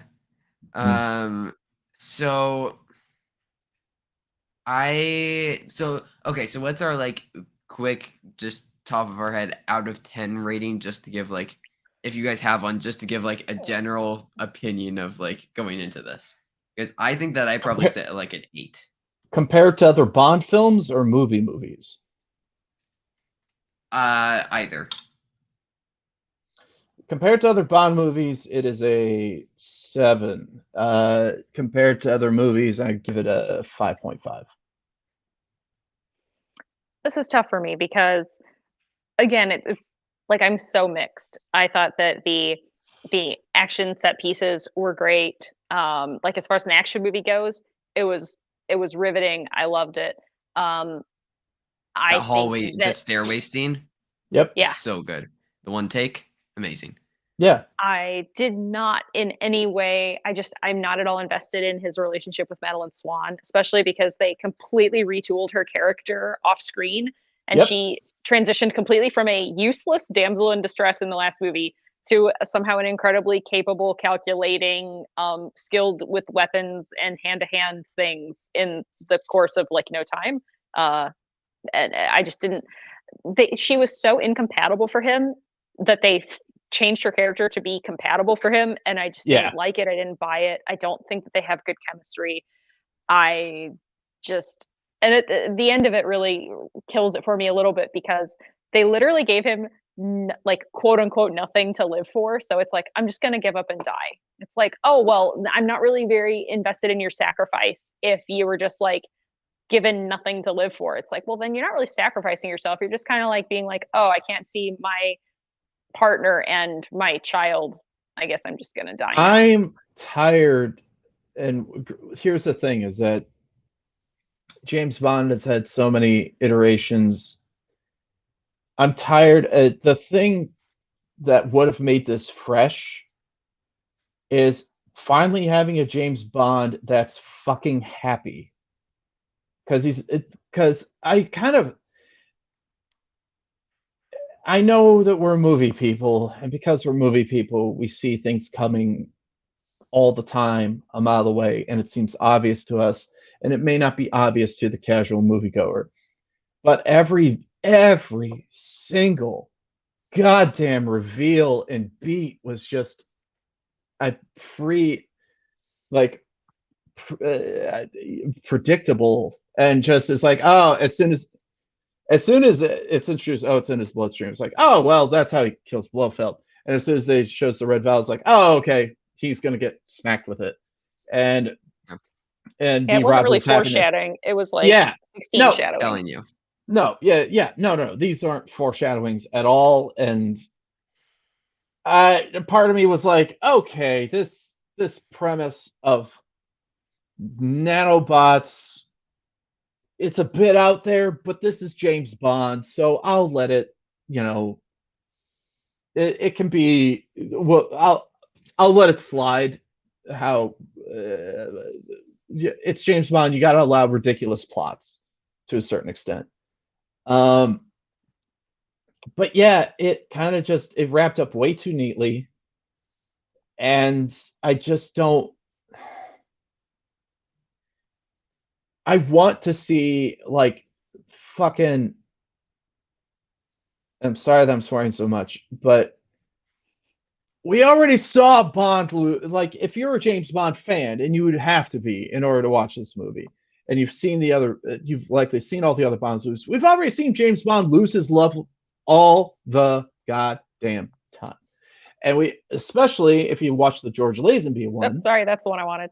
Yeah, and if you've seen the George Lazenby one, you already saw him lose his wife. So Yep. why not, if you really wanted to put a punch against the status quo, have him live, like maybe become like paralyzed or something that doesn't allow him to be as actionable a spy anymore, or just have him retire and just be a dad, for God's sake. I would love that, like, because he That would- always yeah. like left because he like needed to, like, I'm done with it because of XYZ bad thing that happened, or like I'm rebelling and so I'm leaving, or oh, the only way I can protect this one person is by not actually being a spy and by protecting them personally, so I leave. What if he just left because he said, I actually did the thing, like Spectre is gone, this bad guy is gone, there are so many other people, there's a new 007, like there are people that are taking over that can do this job. I am getting older. My body's getting messed up. I Yes. now have a child. Yes. I'm going to choose me for once. I'm not going to Yeah. choose the rest of the world. That would have And been delightful. And of all the other Bonds, Daniel Craig is the only one that isn't a 100% sociopath. Yeah. Like, you see him, he is processing trauma Mhm. all the time. I kind of thought the whole the Vesper thing came and went, which I thought was kind of a cheap cop out, because that was especially because I was really invested in that. Well, that was the only ongoing romance between all the films, is he just can't let this one go. Yep. And I thought, I thought it was very interesting at the very start of the movie that they're like, oh, they're going to touch upon this, and this is him processing, healing, and finally letting go at the very end. And no, we're just going to blow up the mausoleum, and he doesn't have to worry about that anymore, because even her corpse is gone now. And I don't know. They also had just a ridiculously underdeveloped villain. That's the other thing that makes it not. Yeah. Like, I wish that at least at a minimum that had been better, because if I just took out the underdeveloped villain and then massaged my feelings, if I want to massage my feelings on the romance, like, the actual action movie parts are so good that it makes me feel so let down by it. I'm not invested in Rami Malek as the villain, like you said. Yeah, and Blofeld was wasted, like, in the one scene that he had. I think that Spectre is a fine movie. It does not do a good job setting up this. No. Like you were saying with the character of Madeline Swan, it felt like two different movies. I don't want to compare it to Last Jedi and Rise of Skywalker, but it felt like just two completely different visions of where this was going to end up. Well, yeah. And to your point, Trevor, the Spectre, it's supposed to be kind of like Hydra was in the Marvel universe. It's like it could be anyone, anywhere, at any point, at any time. It's so big, it's so clandestine that it gets killed in a fucking birthday party. And they all wear rings, though. That's the other thing. It's so clandestine. They always wear their little rings that tell everyone who they are. Right, but that's the thing, is that you make this scary boogeyman and you kill it midway through your movie. For Rami Malek, trading it off for Rami Malek. If we trade it all for Rami Malek, a villain that we're not invested in, and doesn't even have a goddamn name until after that. As far as I remember. And you have such a great actor that was just so wasted in the movie. Why? Okay, this is the thing that I'm most mad about.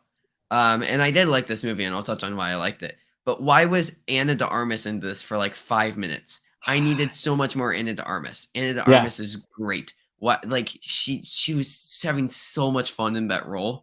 I wanted to see her the whole movie. Yes. I kept expecting her to come back. And then at the end I was like, okay, like, I feel like they did a disservice to her and Lashana Lynch by splitting up and dividing my attention between the two of them, because they both deserve more. Both of them did. Yeah. And I got not enough of either one. Yeah. Like, I'm so sad that we probably won't ever get to see Ana de Armas' character again. Like, especially because she's prominently featured on one of the posters, and it's like she's in 11 minutes of this 2+ hour movie or something. Yeah. And this movie is too long. At 2 hours and 45 minutes, you definitely feel the runtime. Eric had a great alternate title for it. Oh yeah, I forgot what it was. It was Long Time to Die. Oh, Long Time to Die. Long Time to Die. I think it's so funny. As soon as Garth in the chat. Garth in the chat has No Time to Dad. All right, that's much better. Nicely done.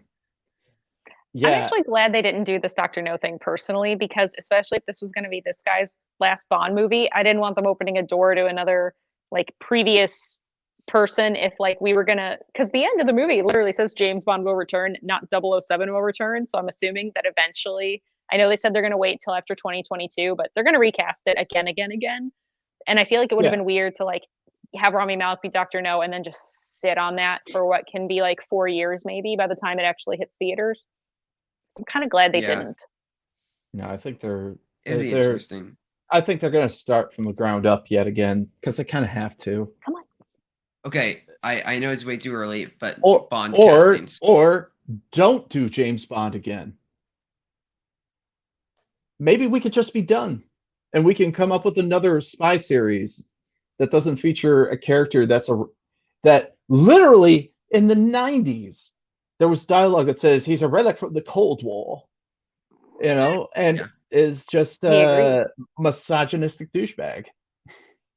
I mean, unless they straight up actually cultivate a real, like, fully fleshed out three-dimensional modern incarnation of what a leading man character can be, and they make him much more of a human being, because you can still have conflict, you can still have dilemma and development in a person who's not like gonna try to get with a widow right after her husband's murdered and That's the all of thing that is, stuff. if you're going to you could do a spy movie and just not have I know that James Bond is it's a well established IP, but the character has such baggage attached to it that I don't think fits anymore and shouldn't fit anymore. And then we can make new movies, guys. As long as the movie is good, people come to see it.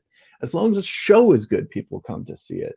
People love and enjoy Squid Game, and Americans love Squid Game. Did any single one of you and the majority of Americans recognize any of the actors at all in that movie? Or can I actually name haven't them? watched Squid Game. But do you get what I'm saying though? And it's you can bring it up with Parasite. You can bring it up with non-foreign films too. I think there's too many people that are way too married to this franchise, but I think it's time to just I think it's time for Bond to die. I mean, I think that a lot of movies We suffer literally from did it. that, because like there are so many movies that have happened where if it hadn't been called that existing IP, it would have already been a better movie because it suffers from being attached to it. And usually that's just a quality issue, but I'd be fine in the sense that like if they want to just pursue an original spy-ish movie series, I'm totally fine with that as long as it's done well. Like I don't have to have it be James Bond. No, I know you don't. I'm just saying we can't. I'm talking to the powers that be or whatever that are clearly watching this. Yes. Yeah, they all are. There's 9 people watching, and I'm positive that at least 3 of them are studio executives. But that's the thing is that if you're like, well, let's make James Bond a bit more, we'll make him less of a womanizer. It's like, well, then that's not James Bond. Then it's like saying, let's take Batman and clip off the ears. It's like, then it's not Batman. Then now is it? If you want to make another spy movie with a non-problematic protagonist, you can do that. You just don't need to call it James Bond. Exactly. I should just call Ethan. Yeah, there you go. Ethan call Ethan, yeah. Yeah, and Andrew Valdez. Cam's our next James Bond. They tried to do that with Bourne. But the Bourne franchise, barring the Jeremy Renner stuff, it did work. There's a reason why there were so many sequels. I mean, even the Renner kind of had structural problems more so than it had Renner problems. Yeah. I would be fine with just like 007 movies if they want to keep the like it doesn't have to be the character of James Bond. Like that keeps the IP name. It can still be because like okay, so Daniel Craig talked about how like it shouldn't like James Bond shouldn't be a woman or like because like we should just make a equally like cool like we should just make a character that is a woman rather than trying to change the character of James Bond to be a woman, which is kind of like what you were saying. Which like of course, all of the reporters. Part of me would be intrigued by a lesbian James Bond that just beds these women and just tosses them aside. There's part of me that finds that that would find that amusing. But overall, I do think that you're right, Trevor, that we just need other characters. We don't need to like we would like just keep the 007 name, Yeah. Well, that's what I expected to see at the end of the movie was 007 will return, and I was very surprised when it said the expected James Bond will return. I was like, oh, okay. Yeah, I would love it if it would just be following 007, or it would kind of be turn James Bond into kind of a JoJo's Bizarre Adventure type deal. Maybe which it's a there's different 007 every movie, but we just follow 007, the character. I mean, that's I what I'm hate saying, it in a yeah. way that they like took Yeah. away the possible like fan theory that it was just a code number and like James Bond was just a code name. It was yeah, the only small weakness of Skyfall, which was fantastic. And I forgive it that because the rest of the movie is just so great. And that's just again, it's a fan thing. It's not like a thing that has to matter. But I wish they hadn't done that because it would have left that door open so much more for where we are today. And they couldn't have known that's where we'd be, but it would it's have been kind of better, I weird think. because they're, depending on which Bond films that you're watching, they did kind of, obviously they never outright said it, but there were some that implied that James Bond was indeed a code name, and others which they just didn't. So, and I don't know, this Craig franchise took it, to heart, literally. But yeah, So there are things that I liked, but yeah, as you can see, I went on a very long tirade. Please go ahead, Trevor. Yes, So I will explain. celebrate it. I clearly have problems. I did enjoy this movie, and I think it's also just because I had the perfect storm of watching it. So I'd only seen, I think half of the Connery films prior to like 2 weeks ago, and that was it. So over the course of a weekend, I marathoned all of the Craig films and then went into No Time to Die. And I watched No Time to Die with a packed theater of James Bond fans. So I had the perfect viewing experience. I got really invested in Daniel Craig's James Bond. Like, there are definitely problems with that series of films as a whole. But it definitely helped to watch them all back to back. And I like No Time to Die as a send-off to his version of the character. I think it works well, even if, his sacrifice doesn't feel entirely earned. And I think that the screenplay for No Time to Die is really messy. I mean, the structure of everything, it doesn't work. It's way too overlong. There's a lot of unnecessary stuff or stuff that will just crumble. If you think about it. And there's way too many like coincidences and stuff. But no, Jacob, I'm sorry. I've only seen half of the Connery ones and the Craig ones. I told you had to watch Goldeneye. I know. I have to watch Goldeneye is I know. one of the best ones. Know. Okay, Trevor, if you're not going to do your homework, you're not going to be able to do this show anymore. I've talked extensively with your mother, and your success intellectually hinges on your ability to do homework. And if you can't do homework, you can't do the show anymore. Trevor, your mother and I aren't mad, but we are disappointed. Please continue your review. Yeah. Yes, I'm sorry. Go ahead. But I like this as a send-off to Craig's version of the character. Does it work as a send-off to the character of James Bond as a whole? No. But for specifically Craig's character, for what they have set up. Again, even if what they have set up wasn't all that well done with like Madeline and everything, but with what we were given, how they did take the character as an ending and as a bookend, as a complete series of 5 films for the character, which I do think is one of the better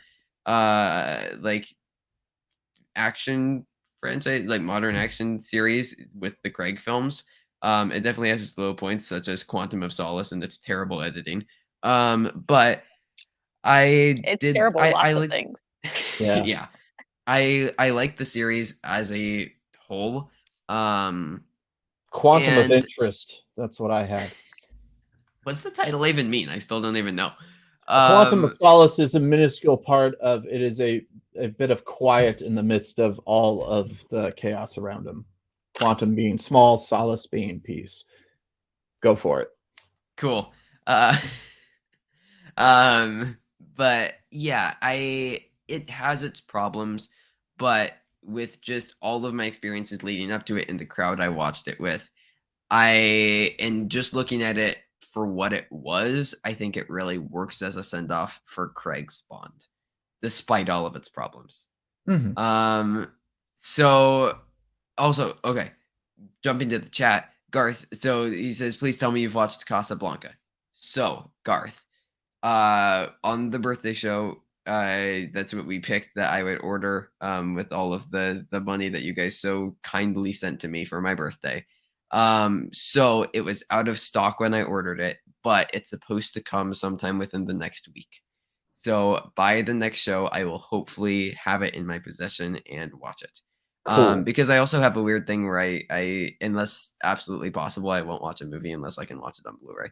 It's a problem, but like that I love I love Blu-rays and physical media so much that like unless it's like a streaming exclusive or it's like only in theaters or something, and like the Blu-ray is reasonably priced, I'll try and watch it on Blu-ray.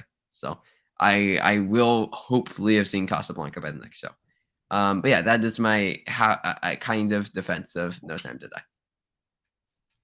You don't have to defend it. It's I'm glad you liked it. Again, I don't like not liking things. Trust me, I hate that out of everyone I've talked to, I probably, well, other than maybe Eric, I think we're both pretty mixed on it.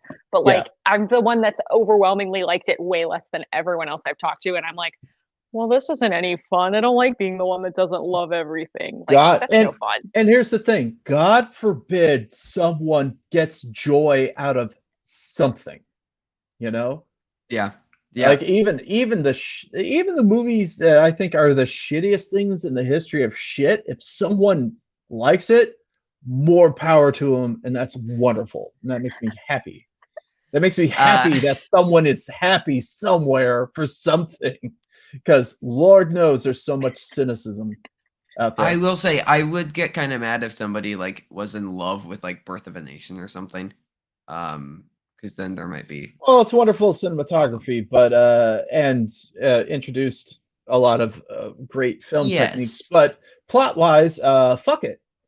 Well, yeah, I mean, I think that that's the one thing I love about like gray area, because, for example, I think that there is a merit to the existence of Gone with the Wind, particularly because we should talk about the problematic elements of Gone with the Wind. We shouldn't just acknowledge its amazing things that it brought to filmmaking. We should have that discussion about it. And so if you erase it from history, you never get to have that discussion about it. So I mean, even movies that have really problematic material have a valid reason to exist, because we get to honestly shit on them for the reasons that they deserve to be shit on. And that's why some studios have been putting disclaimers at the beginning of, for streaming here and there to give context to what is about being seen. And what was great about like Turner Classic Movies is on occasion, whenever they showed something like Gone with the Wind or something that was like, hooray, Confederacy or whatever nonsense, that afterward they would have a discussion with historians and all that to be like, yeah, that was weird, right? Yeah, it was weird. And we should not. So. Yeah. And that's the thing. So, anywho. I will say I won't be defending Halloween Kills.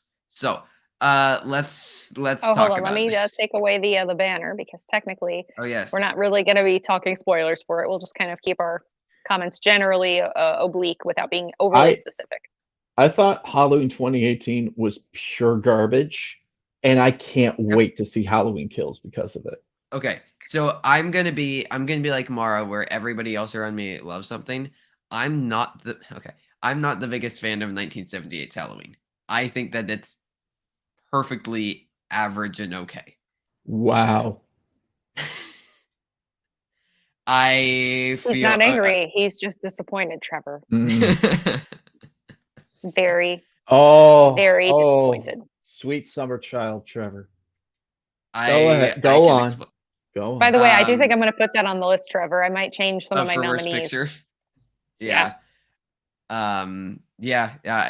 Keys All That and Kissing Booth 3 are still top two.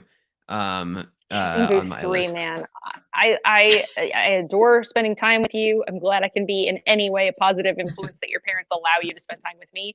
But the fact that because of you, I watched all 3 Kissing Booth movies all at once. I just wanted you to feel the pain that I did. I wanted you to feel the same pain that I did. Oh, thank you, Trevor. You care so much about me. You want me to feel pain. That's lovely. I'm sorry. All I heard is that you hated one of the best horror movies of all time, but continue. Oh, yeah, no. Let's circle back to that. I did not hate. I gave it 3 stars out of 5 on Letterboxd. I think that that is a fresh Rotten Tomatoes rating. That's a 60%. I am All right. just barely fresh on it. Okay. I just don't think that it is a masterpiece. I think that like I don't know. It felt very goofy to me at times. Like the opening scene is incredible. But just like how the plot is structured, just I don't know how to describe it. It just felt off. I don't think that it felt like slow or anything. I liked the pace of the movie. It just felt like there was stuff that I needed more of, and then there was stuff that was in there that I didn't need. And maybe that's just an editing problem. I don't know. Because it also felt like repetitive. Like after the opening scene, like 15 to 20 minutes are basically just setting up the same thing. And I was kind of without purpose for those 15 to 20 minutes. And they're fun, but it's just basically Michael walking around and then people think that, oh, hey, it's just this guy. Oh, wait, no, it isn't. And he's like stalking them. It felt very overlong. And then when we got to the end with all of the like kills, it just felt goofy. And it's probably just a product of its time, but it just felt silly. Like the like in the car, that just felt like I was on the verge of laughing. It just, again, this might be a thing. You haven't heard my Matrix take. I don't think that the Matrix is that great either. But I just didn't work entirely for me. Though I do think that there is a lot to like about it. What it did for the slasher genre, I think is really important. I mean, in John Carpenter, he's a great director. I like his visual style. But there's just a lot about that movie that did not work. All right. But now that the entire internet hates me, No. I don't hate you. What did you think of the original Texas Chainsaw Massacre, though? He's never seen I it. have not seen it. I have not seen it. Okay. All right. I'm gonna withhold my judgment of you until you watch that and give me your thoughts. I mean, I would encourage you, Trevor, just to, I mean, again, because I know we've talked about this Also, you're an at independent length. person that has your own tastes and feelings, and that's perfectly valid.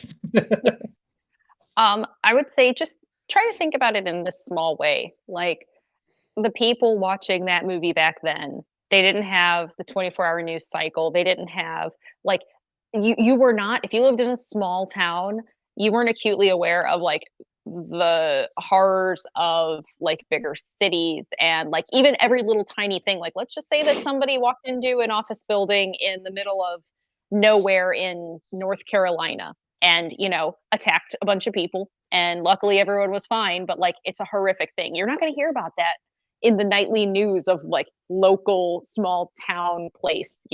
So something like that where like seemingly for no reason at all, like this guy, he murders his sister when he's 6 years old, and then he breaks out of a mental institution where clearly he's being held there because he's a danger to himself and others, and then he fixates on these 3 teenage girls, and and then poor was it Dave, was that his name, was that Linda's boyfriend, was it Dave? I think that was it. And poor Dave, but just because he wanted more beer.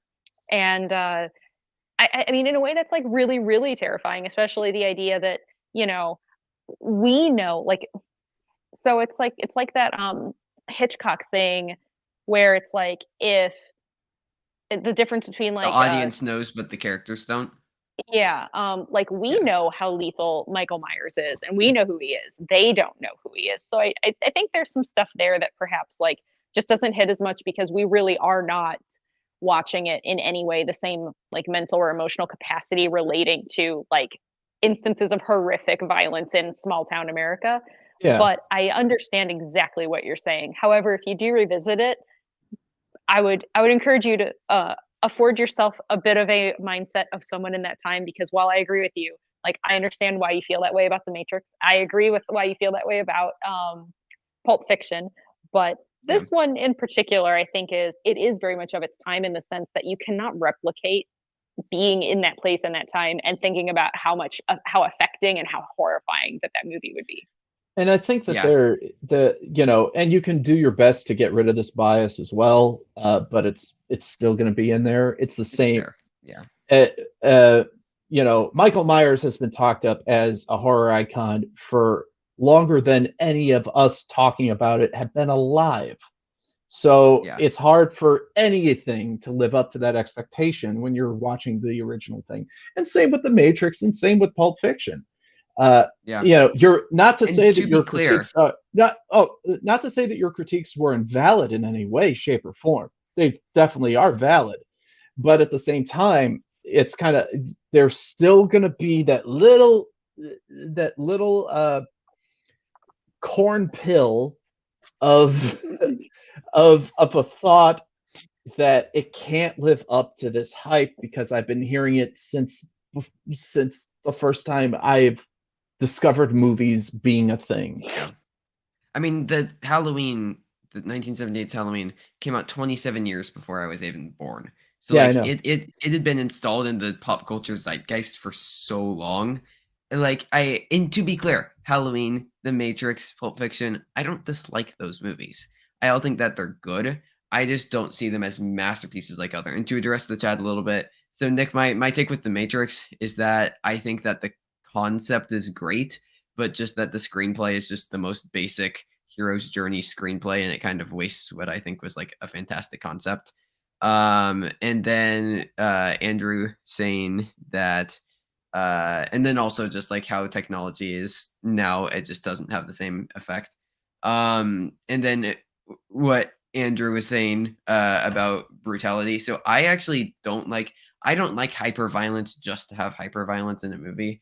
I think that that's very cheap. I mean, it's part of my critiques with Halloween Kills.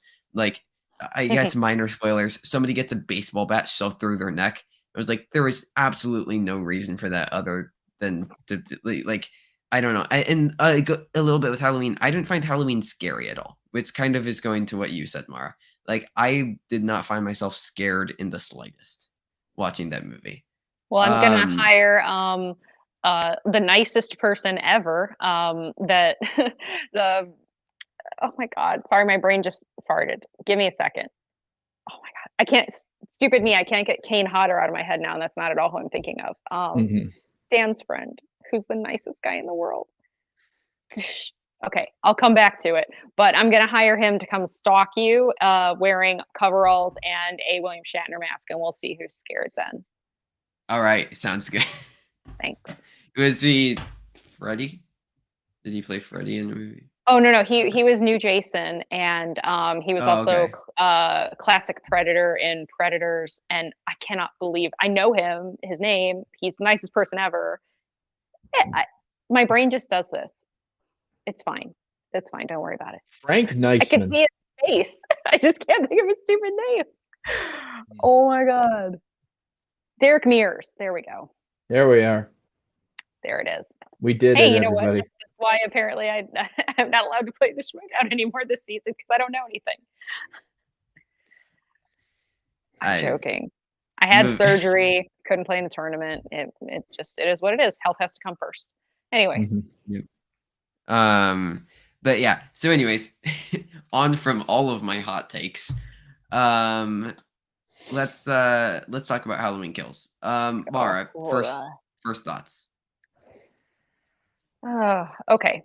This movie looked in a dictionary from Bizarro World under the word nostalgia, and it did what it thought that dictionary meant. It took all these things that we knew and brought them back, so that way the older people would say like, oh, this character, oh, that character, oh, this recast version of this character. And then they didn't do anything with them. There was no meaningful reason for them to be there. I swear to God, if I had heard "Evil Dies Tonight" chanted one more time, I was going to die. Mara, we're talking about Halloween Kills, not No Time to Die. Ha! Continue. Good one. Also, well, okay, half the people in my theater for No Time to Die were definitely over 60 years old. That makes sense. That tracks. Yeah. Because they were 10 when the first Connery Bond came out.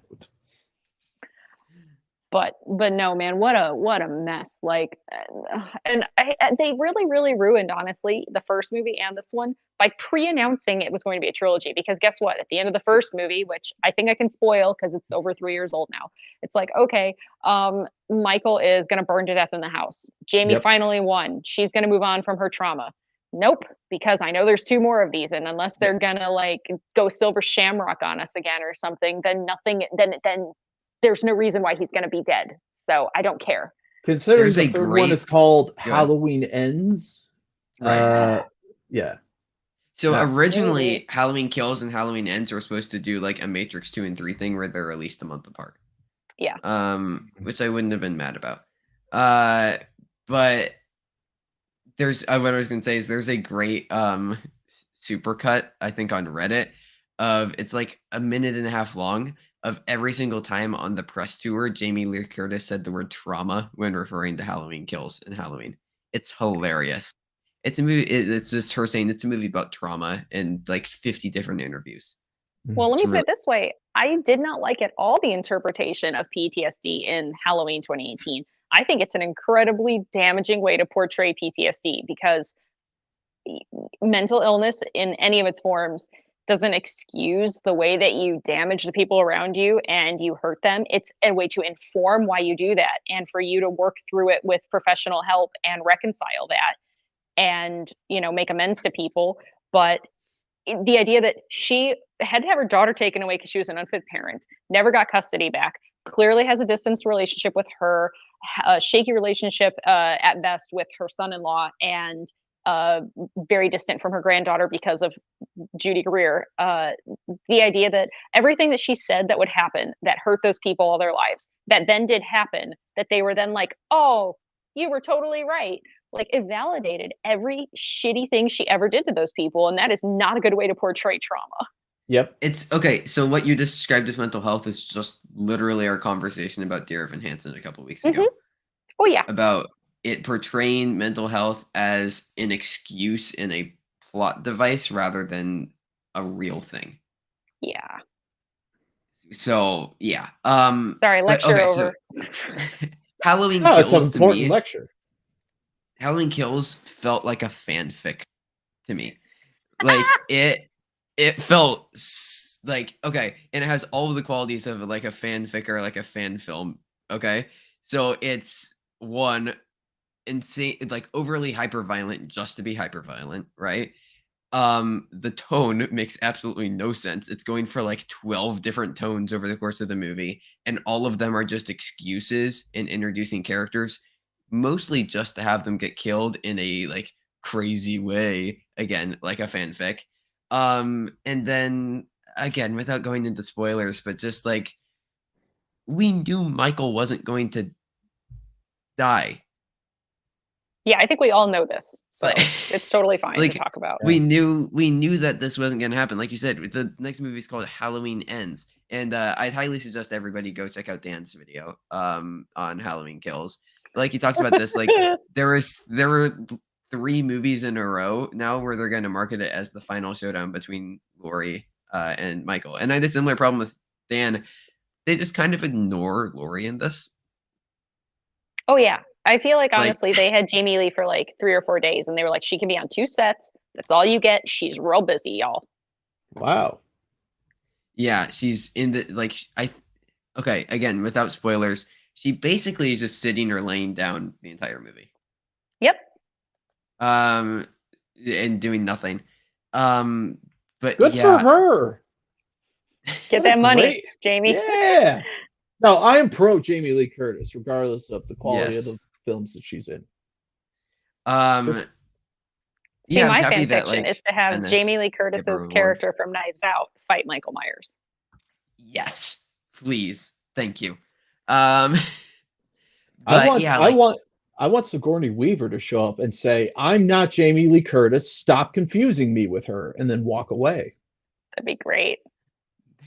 Actually, Andrew, would have been better than whatever they did here. Like at least it's short. It didn't feel short. And it's on Peacock, so that's where I watched it. I watched it on Peacock. I normally love watching movies in the theater, but I am so glad that we watched that at home. So glad because Oh yeah. No, we I'm not going to the theater to see this. well, I mean, we have like A-list and stuff, so at least it's effectively a non-starter monetarily. But oh, I'm so glad I watched that. Oh, at I home. also have A-list. I'm not going to a theater to see this. Yeah, there's just this movie has so many problems. Like it's just it doesn't know what it wants to be, but acts like it knows exactly what it no like what it is. Would you It's like to so know that confused. it's cardinal sin though? Because it has one glaring cardinal sin that I dare someone to tell me I'm wrong about. Is it boring? No, it's even worse than Oh, that. oh, That boom. amazing orchestral version of the Halloween theme that was used in the trailer Oh that sounded yeah. so badass is nowhere in the movie. How do you do that? How do you give me this brilliant piece of music like you're actually like doing a reinterpretation that is true to the original that sounds so badass and then you don't use it? You don't use it? You made it for a trailer? Come Maybe they on, didn't want let's to. Maybe they didn't want to pay John Carpenter again. well, they use his music in the movie the whole time. It doesn't even matter. Maybe they He's already getting paid for money that either one and way. didn't want to pay more. I don't know. Maybe. I'm coming I up. I'm don't just know. so heartbroken because I was like, at least if there's some really cool like showdown scene and someone's fighting with him, and then they bring in this music, I'm like, okay, I could get amped up for that, and then try to forget the rest of the movie for like 3 or 4 minutes. But nope, they just didn't. They didn't even do it. Even Yes, like I the know, Nick. Language. cinematography of this, I think. Okay, correct me if I'm in the if they say this in or if this is shown in the trailer or if it isn't. I when they're like he gets like I don't think there's that much of a spoiler. Michael gets like circled up by the town. The cinematography in that just looks so like it was just like Michael's face, Michael's arm, Michael. Like it was just like ah, so much of this movie. It was like it was it felt so like basic. Like they didn't even try. Like it felt like everybody phoned it in, and the people who actually tried, like the actors who actually tried, just came across as annoying because they felt like they were in a different movie. Well, and Mhm. next week, I really want to talk about this with spoilers because there's another aspect of this Yeah. related to what happens in the hospital specifically that I Mhm. have some very complicated thoughts about Yeah. that we need to talk about, but it is very spoilery, so I cannot at this point. Yeah, I think we Oh. have the same thoughts. Also, all the flashback stuff.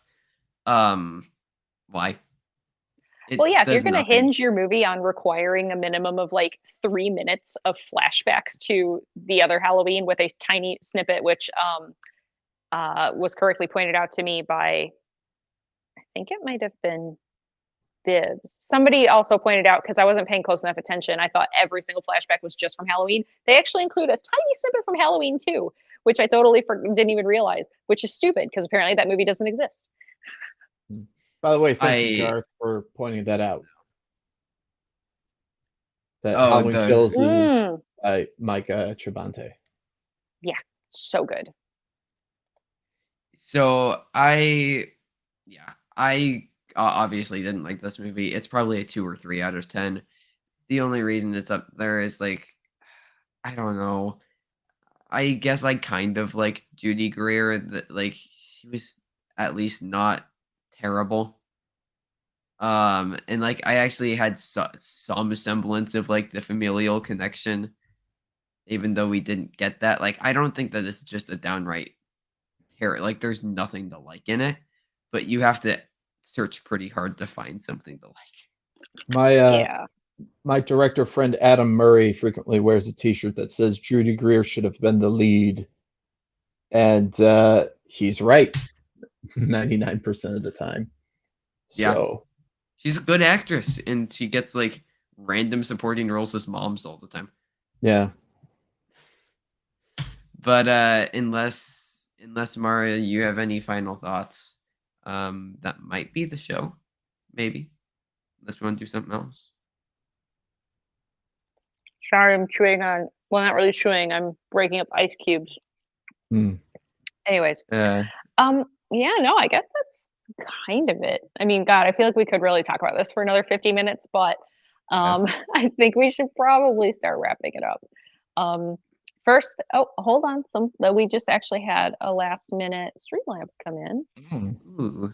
One moment, please. I'm gonna copy it over to the private Hopefully chat it isn't for about my you. opinions on Halloween or The Matrix, because I can Oh, talk it about might those be. for a while. Uh-oh. Hold Ruh-roh. on. Copying over. I'm glad I refreshed because Otherwise we would have ignored it. we would have actually just covered it Next week, next week if we had to. All right.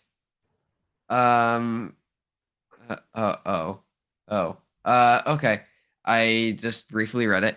So Hitman Hudson donated. He said, I regret to inform you, that sounds like something from Star Wars. I regret to inform you that there is currently a TV show on HBO Max called, and I kid you not, Young Ellen. And yes, it is an animated series for kids about a young Ellen DeGeneres. Not related to anything y'all are discussing, but I needed to share. Does the young Ellen DeGeneres also treat everyone like crap all around her? Probably, she true to probably doesn't form? let her friends make eye contact with her, just like real Ellen. Yeah. Mm-hmm. What? So when's the crossover with Young Rock?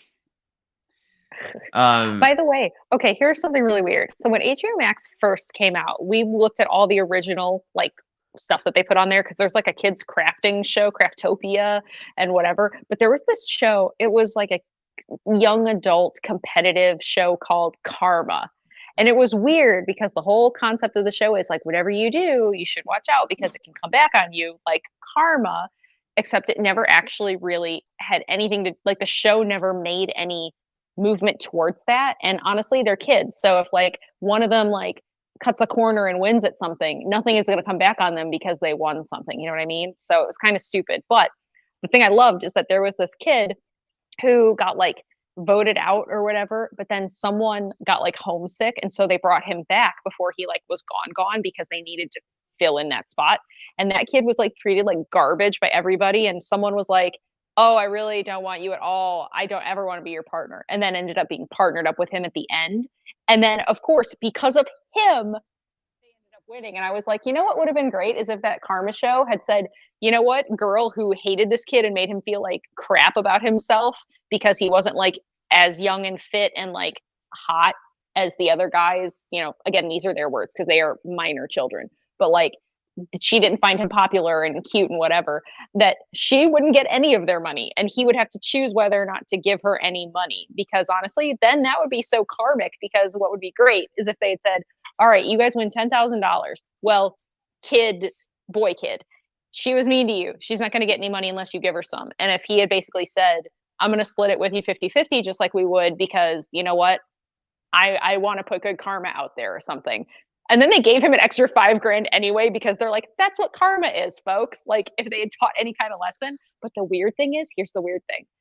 The show just disappeared. It's never been back there. And I want to know why. I want to know if one of those kids like murdered a bunch of squirrels, or if somebody like, you know, like beat up a kid at school and put him in the hospital.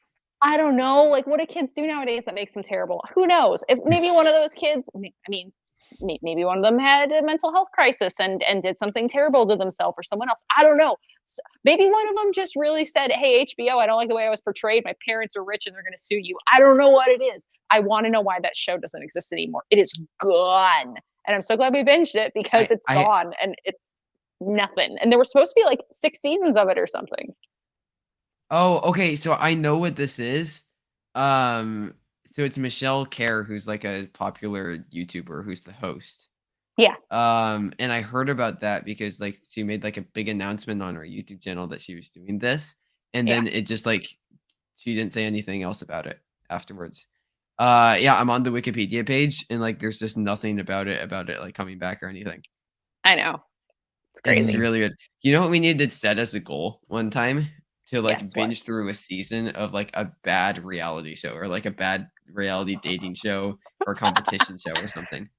Okay, hold the phone. Now this can't be what we watch unless I finish watching it with Robbie first. But we started watching The Mole, which is an early 2000s reality show hosted by Oh. Anderson Cooper. Yeah. I remember And that. we love it. What? We love it so much. We binge watched season 1 and we didn't finish it together, but we finished it separately. And we're gonna start watching season 2 like via like Netflix party, whatever. And we're starting tonight. So maybe we can do something like that. Oh, see, look, Brandy knows The Mole. The Mole's awesome. I There was remember Celebrity The Mole Mole. too. The Mole But- Agent, a great documentary that was nominated last year at the Oscars. Don't know what The Mole is. You Mole really Agent should film. watch Holy Moly instead, which is competitive mini golf, and it's great. That's Oh, I am actually here that for could be that. one. Okay, Eric, we're gonna have to have you back on, and we'll have to have that as a goal. Perfect. I am very competitive about mini golf to begin with, so like I am here for this. Mini golf is life. Well, this We is went mini extreme golfing mini golf. when Parker was here, by the way. Dan won a Ooh. game and I won a game, and then just for funsies, the overall score, Dan beat me by 1 stroke. Nice. But then we went bowling, and then I beat him overall by several Excuse me. pins. Oh my gosh! That I think was you just loud. lost part of your soul. Sorry about that. Also, one last thing, I want to make sure that Brandy mentioned if she had missed the recipes. No, she has not. I'm going to make sure I tweet them out, but I'm going to put out my recipe for my snickerdoodles, which are in a box over there, and also my brookies, which is if a brownie and a cookie had a delicious baby, also over there. I'm going to actually have Dan get them for me. Missed opportunity to pull up the Boss Baby. Oh, you're right. Hold on. It's not missed yet. It's not gone yet. Hey there, little guy. Hey, the Oh, brownie cookie delicious baby. We should move on. You want me to keep this image on? Oh, okay. Yeah, sure. We can do that. Yeah, we can keep this here. All right. I'm sorry. I'm also going to include my recipe for my peanut butter cookies. I don't have any here that I can show, but I think I've sent them to several people, so I'm sure that someone will see me tweet about it and they'll mention that they like my peanut butter cookies or something because they're pretty good. So the snickerdoodles, I like a very soft, chewy, pillowy cookie, a little bit of both. I don't like crispy cookies, so if you're a crispy cookie person, you're not going to like any of my cookie recipes because I do not like crispy cookies. The brookies are literally like it's you would almost call it undercooked in the middle, but it's not. I assure you it is fully cooked. It is safe to eat. If you put a thermal can in there, like it will read that it's safe to eat. But it's like almost fall apart, like dissolve in your mouth kind of texture. It's very, very chocolatey. And it looks really cool because they're rolled. It's like a crinkle cookie. It's kind of like I took a hybrid of like a brownie and then a crinkle cookie sort of. And then the peanut butter cookies are just like, they're also that kind of just dissolve in your mouth kind of texture. I strongly recommend, I'll make sure I mention it in the text part of the tweet before I attach the images of the recipes and ingredients. I strongly recommend using, I believe it is Smucker's All Natural. No, wait. I'll look it up. There's a certain kind of peanut butter that I like, and I'm feeling like now I might have screwed it up. But We had the Danio in the background, the Dan cameo. oh yes, that was a Danio. Yes. Here I can show you the brookies. Also, by the way, whenever you store a cookie, you should put a little piece of bread in there with it because it helps keep cookies soft. it's very helpful. So, hold on. Let me. This is a brookie. Oh, I got powdered sugar on the cat. Oopsie. But yeah, and they are just so delicate. God. Oh, Oh, Mara, you're I'm gonna making me eat miss one. your desserts. How do I get back to the I thing? missed There we go. them. Oh, that's not the one. Blah. That's the one. I must be bigger. Oh, Oh, God. he's licking it. Oh, how cute. Oh, he got scared because of the powdered sugar. I saw Sorry. a flailing ear. Well, should we wrap up? Yeah, we should. All right. But yes, thank you everyone so much for tuning in tonight. I know it was a weird long show, and I know that I think it was Nick. Someone mentioned the bracket show, which I believe it has been announced that that the bracket show is being postponed this week, and that we will be resuming next week. So sadly, no, I will not be doing brackets tonight, but that will also resume next week. We'll be back on Saturday next week at our normal time, 7 o'clock. We will have to make sure that we get on the schedule a time for Erik to come back, and that way we can set a goal and we can watch Holy Moly, because I think that's a great idea. Fantastic idea. Yeah. Good times. Erik, where can people find you? Just read the thing that's on the thing at Erik W. Barnes on Twitter. Did you want to plug any of your recent articles or anything? Oh, yeah, I do some stuff on crack.com, but if you just follow me on Twitter, I'll shamelessly show that. If you're into pro wrestling, I do play-by-play commentary for an outfit called Wrestling Pro Wrestling, which is a comedy wrestling promotion that features a lot of wrestlers dressed up as giant monsters like Sasquatch, the Loch Ness Monster, or King Giraffadora, which is a 3-headed giraffe dragon.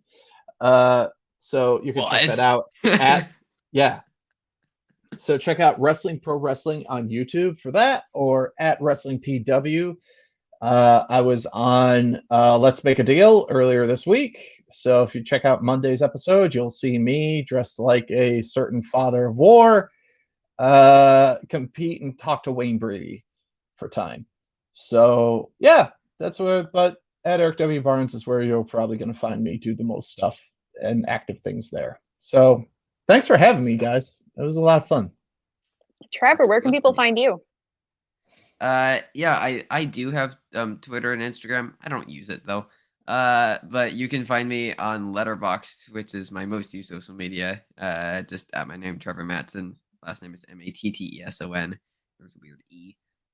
You can see everything that I'm watching, which is a lot. I'm almost at 365 in a year. I'm at 362 movies, so I'm definitely gonna hit it. Which makes me very happy. That was the goal. And then I do stuff on YouTube at Trevor Matteson Talks Movies. We're getting our Oscars predictions out, me and my co-host Thomas, where we do an Oscars news show every week, because the award shows are meaningless, but we talk about them too much. And I occasionally will do like a review or a video essay, but mostly right now just talking about the Oscars. That was the perfect amount of time for me to eat the rest of that cookie. So timed it perfectly. Exactly. I lurk here. I lurk over on things that Dan does. I lurk on Finally Tailored, doing bracket related things and ruining everything. So yeah, I lurk about. You can find me, but I hope that we see everybody back next week. Again, Saturday, the normal day, the normal time, 7 o'clock Central. So it's been a pleasure, everyone. Glad to be back. And I suppose that we'll just see everybody later.